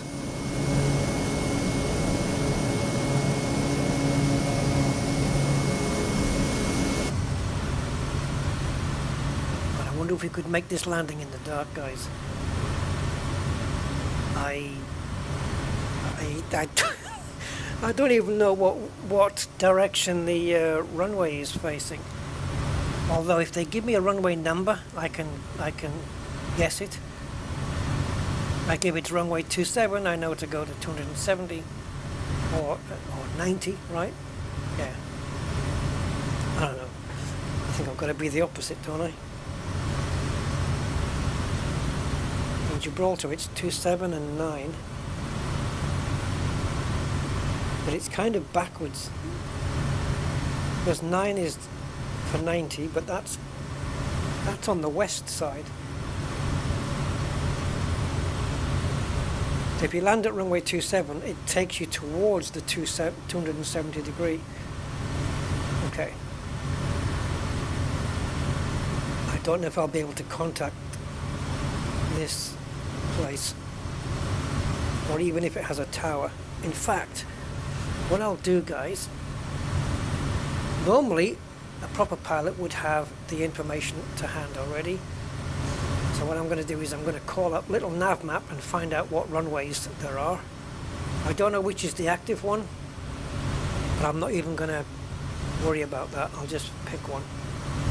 So what do we want? We want YWOH.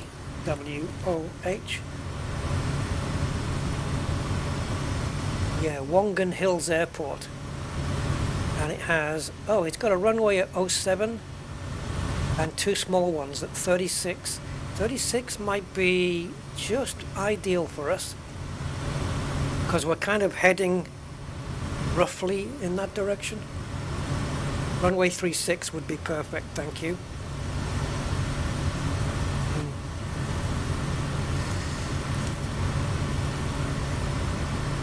Yeah, fingers crossed then.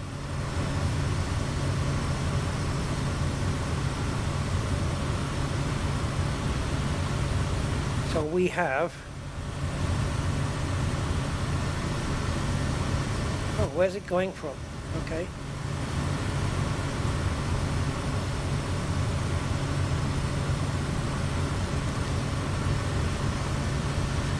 Bear with me, guys, I'm just trying to get into, I don't know where I am. I mean, I don't know how to tell it that I'm trying to get little nav map to plot a route from my current position to the airstrip, and it doesn't look like I can.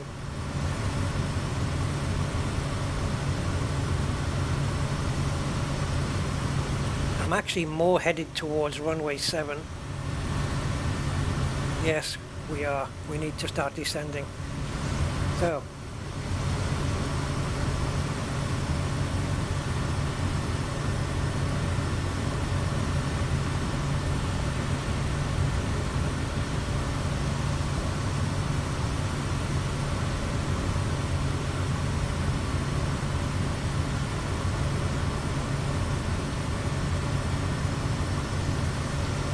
hope this place has got lights.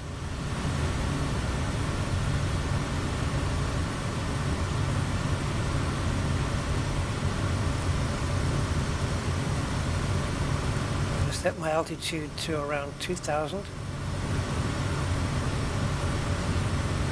and alter my air pressure so that we're correct.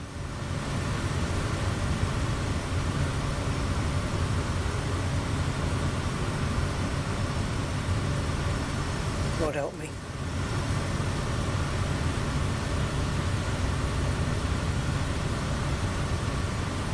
Yeah, no, I've got it.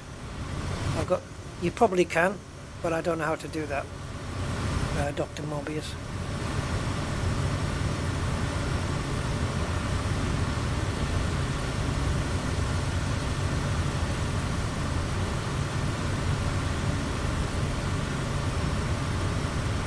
Closer than I want to be.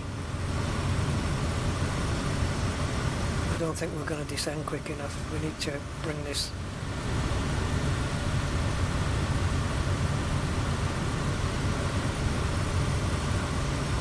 This looks like what this box is to do with. If I have to go around, I will.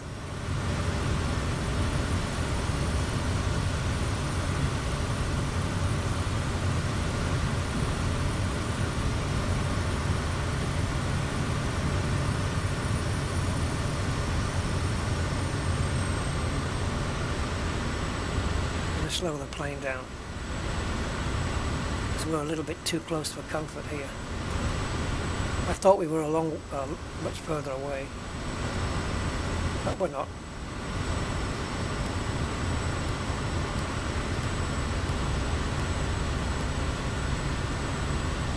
Oh, we're gonna miss it.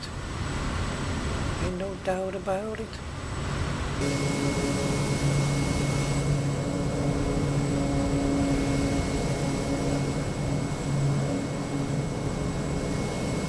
I think we're going to definitely do this in the daytime. If I had a flight plan, I could do this at night. Because I'd have the proper waypoints and everything set.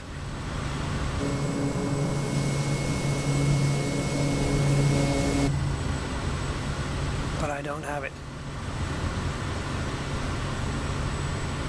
So we're going to have to change the time. Crashing like that.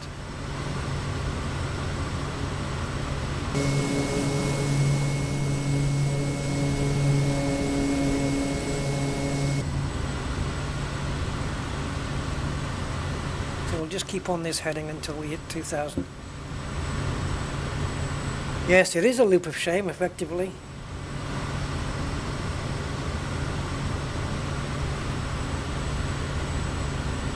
That's true, Dr. Mobius. Plenty of things that I know I can do and forget how to do. Okay, so let's remove the autopilot. If I can figure out... See, you can't. You actually have to zoom in.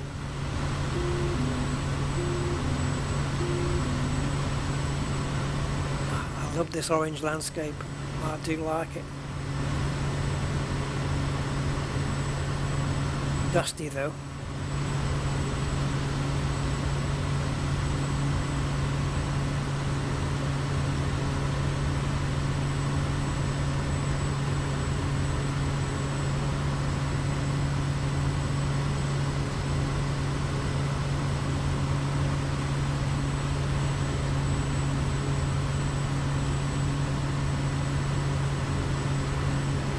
Isn't it nice? Look how flat it is and everything. Yeah. If it wasn't for the, 21-hour flight, I could definitely move to Australia. And I prefer to be on this side, I think, on the west side. I definitely think I could manage to live out here.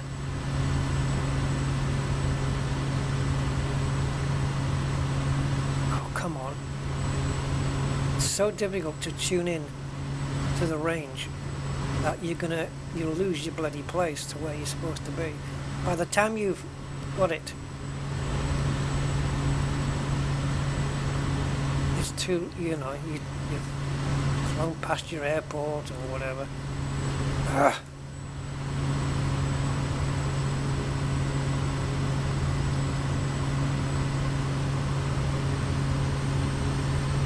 Just going to pile on a bit of thrust now because I don't want to lose too much speed.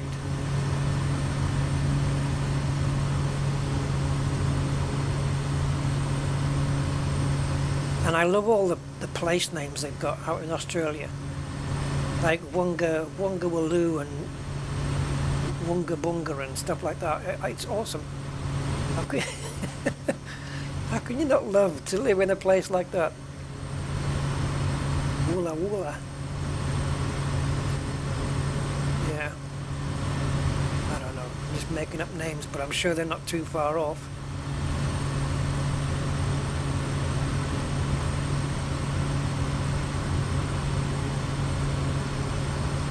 Are all those names, are they all like Aboriginal origin or something?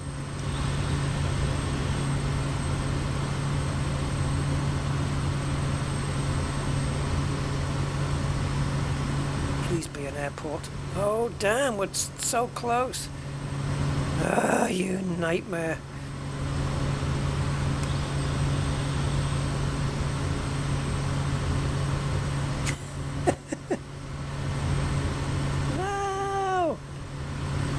Looks gorgeous. These colors are beautiful.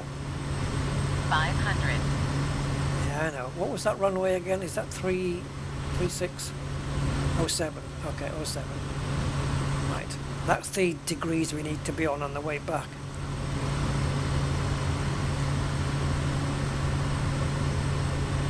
The heading. I might just adjust the heading bug.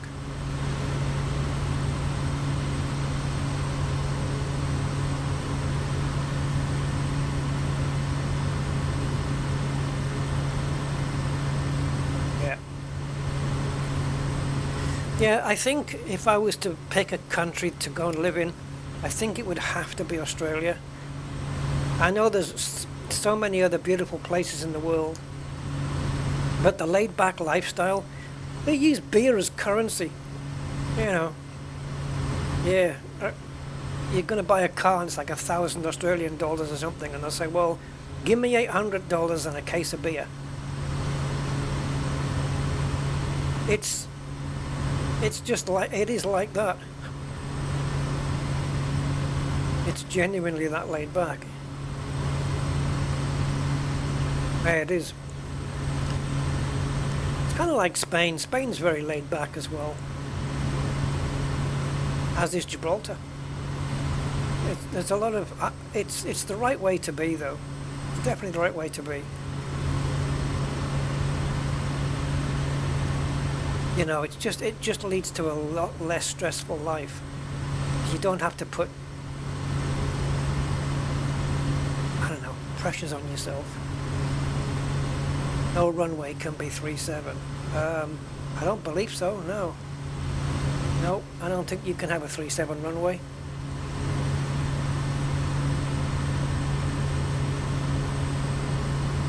So now we're going to switch over and try and get to 070. Hopefully we'll be on track.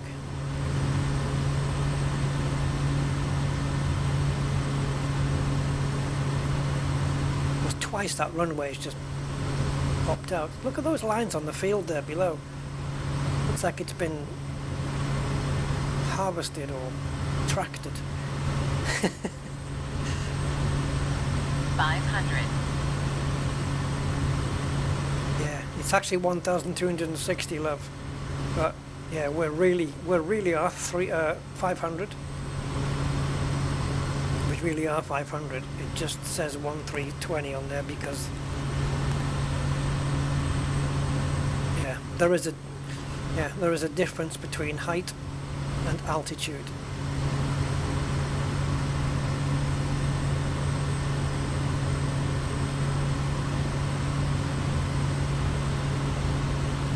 I'm going to put a bit more power in because when I bring the flap out, not want to slow the plane down too much at this stage.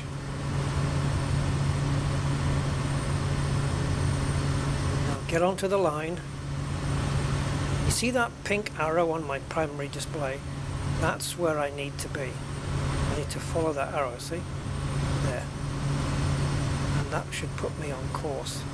I just follow that arrow, its height and its elevation. It should put me directly on course. I just need to make sure I follow it.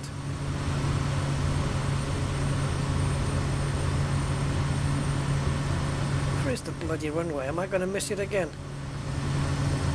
Oh, for God's sake. How have you let me go like this? 500. Yeah, I'm not playing this game anymore. I'm coming in.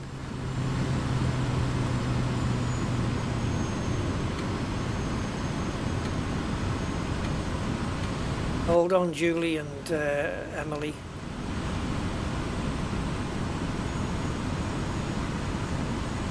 It can do a short takeoff. Oh dear. Can it do a short landing?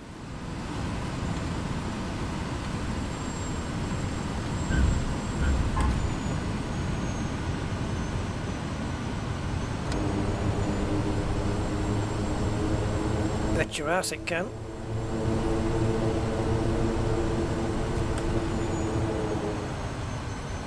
With those reverse thrusters, we've got all the lights on. The lighting is, I don't know if it's this plane only, but the lighting is pretty bad. There's some lighting issues on this plane for sure. Oh, I hate that I can't adjust things unless you go right to it.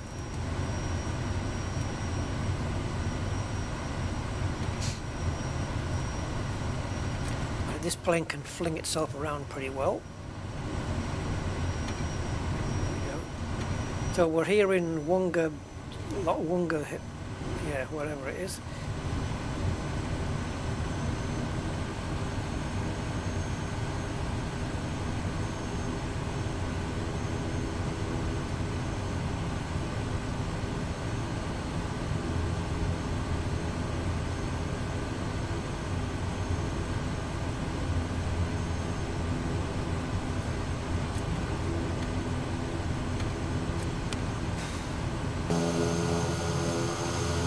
Made it. Let's get the flaps in.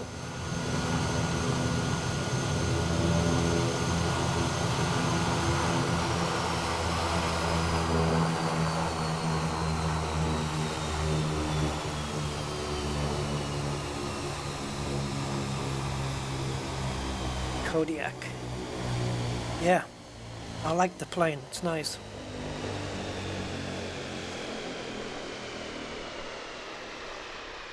Like I said, it's very similar, I think, to the Grand Caravan, especially with this cargo pod underneath. And the interior as well is quite similar, the triple screen. It's, in fact, if we load up the Grand Caravan, you'll see. Yes, I like it. I like the plane. Let me just bring it up. Kodiak 100. Yeah, SimWorksStudios. Yeah, so it's €30 for the plane.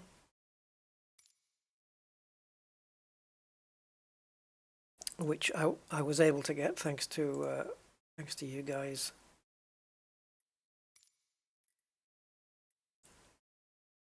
What are we looking at now? Caravan. So this has already got the belly.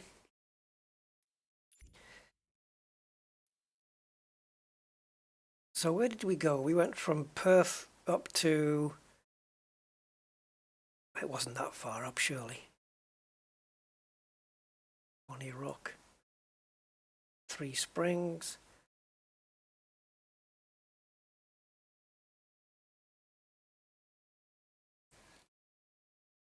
But try and find an airport or an airstrip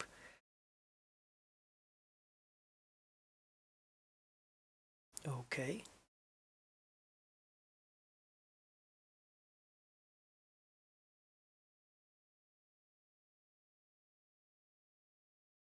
There we go. So if you look, as we zoom in, all the main airports will light up first. So Perth. So yeah, I'm talking about this area up here. I think this is roughly where that guy lived that had the 500,000 acres. He was all the way up here. But try and zoom in, look for a small airstrip. There isn't any. Panawanica. Oh, we got something. Let's see what this has. Yeah. Oh, it's got a couple of parkings. Let's go to, what is this one? Is that fuel? It is fuel. Okay, better not go there then.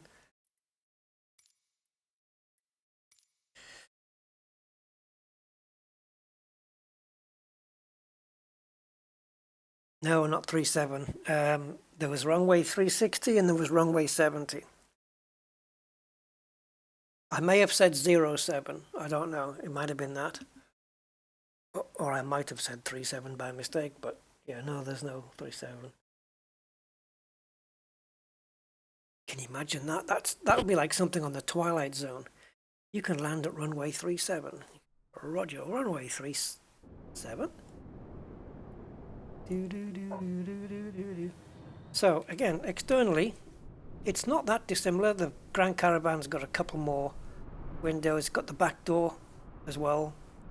I don't know if that's going to open though, because this is a stock aircraft, so a lot of inoperable buttons. Got your little cargo port underneath, and you've got your 3 screens, just like we saw on the other one. The autopilot is above here, where on the Kodiak it's below. There's well, you don't really get instruments like this so much, but look how similar that is. You've got your conditioning lever, your propeller, your throttle, and still this doesn't work. And then you've got your pitch trim down there, but your circuit breakers are over here as opposed to down there.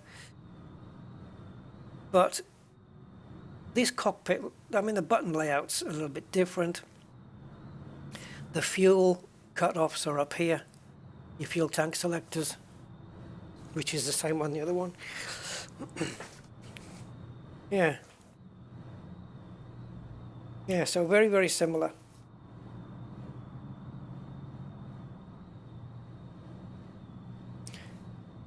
Better quality seats. But in terms of opening a door on a stock aircraft, yeah, I don't think so. However,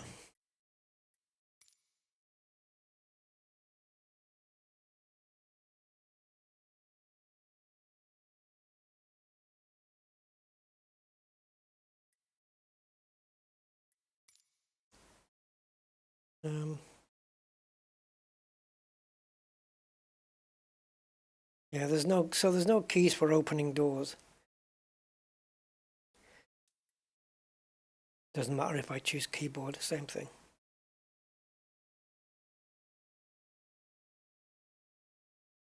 Yeah. So as there's no keybind for opening doors, in order to get the back door open, unless they've assigned a keybind to it, it's a case of going back and opening it manually like I did. Right, that's gonna do it then. Okay guys, so we're done. That's the Kodiak 100. I hope you enjoyed it. And I like the plane. I would recommend it.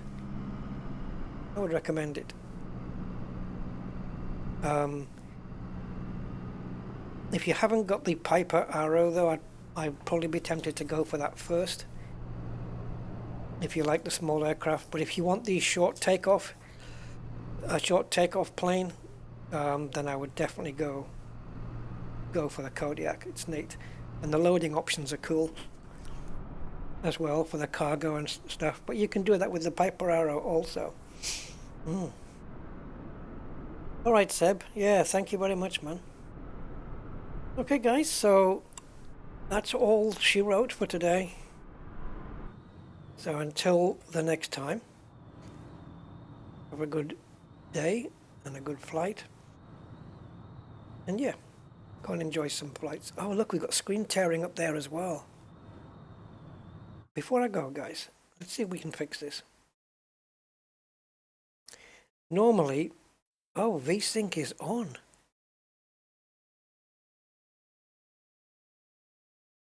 Well, what the hell? Normally VSync fixes graphic tearing. That's pretty bad. Let me just do a little test, guys, just before we shoot off, just in case there's some valuable info to be learned here.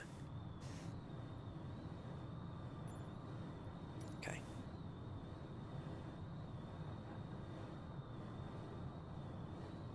Okay, so the graphics issues with the light, it's got nothing to do with the plane, with the Kodiak.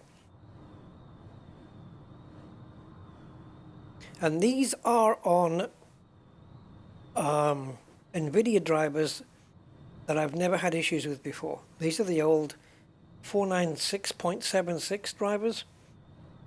They're 2 drivers further back.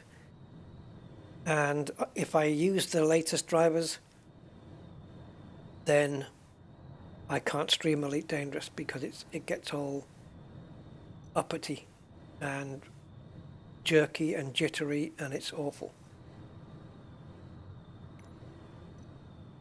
Jeez, I don't know what's going on with this.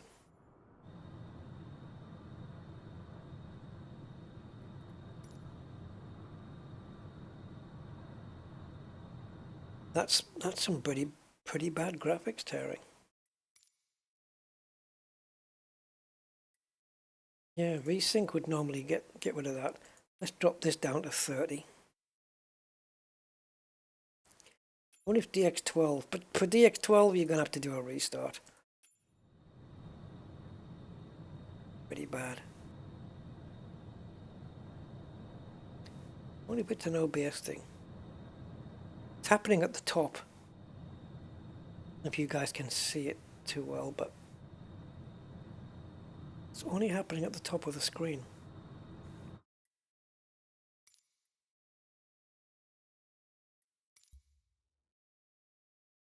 Let's see what happens in window mode. I hate running it like this.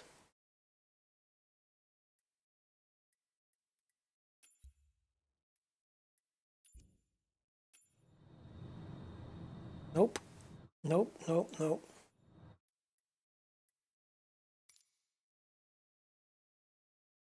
My monitor doesn't support G-Sync, but that's not the problem. It's never supported G-Sync, and I've never had this issue before. So it's definitely not that.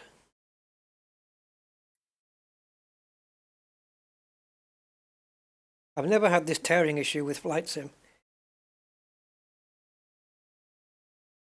It's got to be something to do with the graphics drivers, perhaps. I actually thought it was just down to the Kodiak. And like I say, I'm not the only person reporting this tearing issue. I'm not sure if the person who reported it on the Flight Sim group was running the same graphics drivers as me. The same version. That's actually pretty bad. Let's have a look outside. Yeah, it's the same. It's happening at the top of the screen. So bizarre.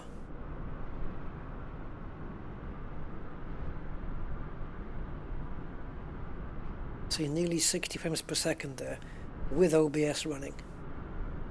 Just shows how many frames as well a more complex plane can take away from you.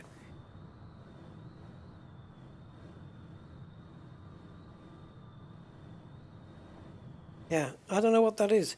If I get a solution to it, I'll let you guys know. But like I say, normally VSync gets rid of it. Let me just check in my Nvidia control panel that VSync isn't disabled, because if it's disabled on the driver, then I've had it, because putting VSync on in the game isn't going to help. Let me see if I can get to the control panel, because again, I keep losing the icon from my taskbar. System tray. Sorry. I'm going to see if it will run. Yeah, it will. So Nvidia control panel. Let's see what we have. Right, so my global settings use the 3D application setting. So yeah, it's doing whatever the game is setting it to.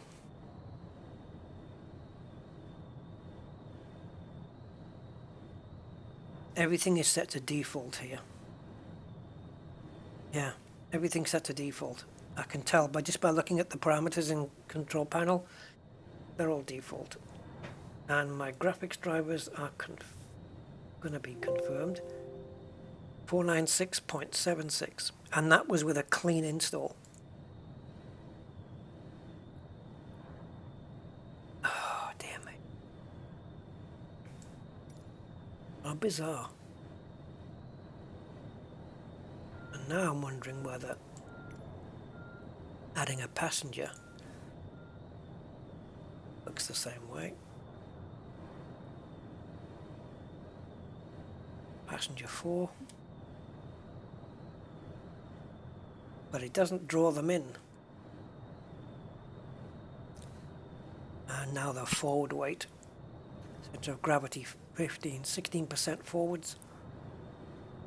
So you'd have to pitch the plane up around 16%, I would say, to compensate for that.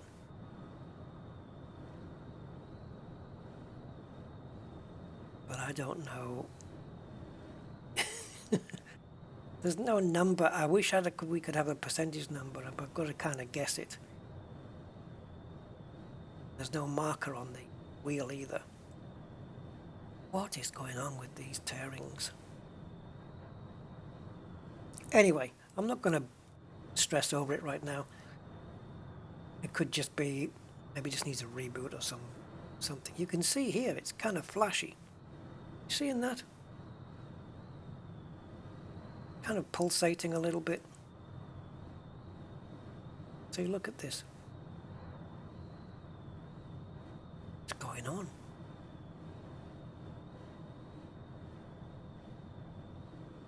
I'll find out. Okay. Until later. Bye for now, guys, and thanks for being here, keeping me company as usual. Take care. Bye-bye.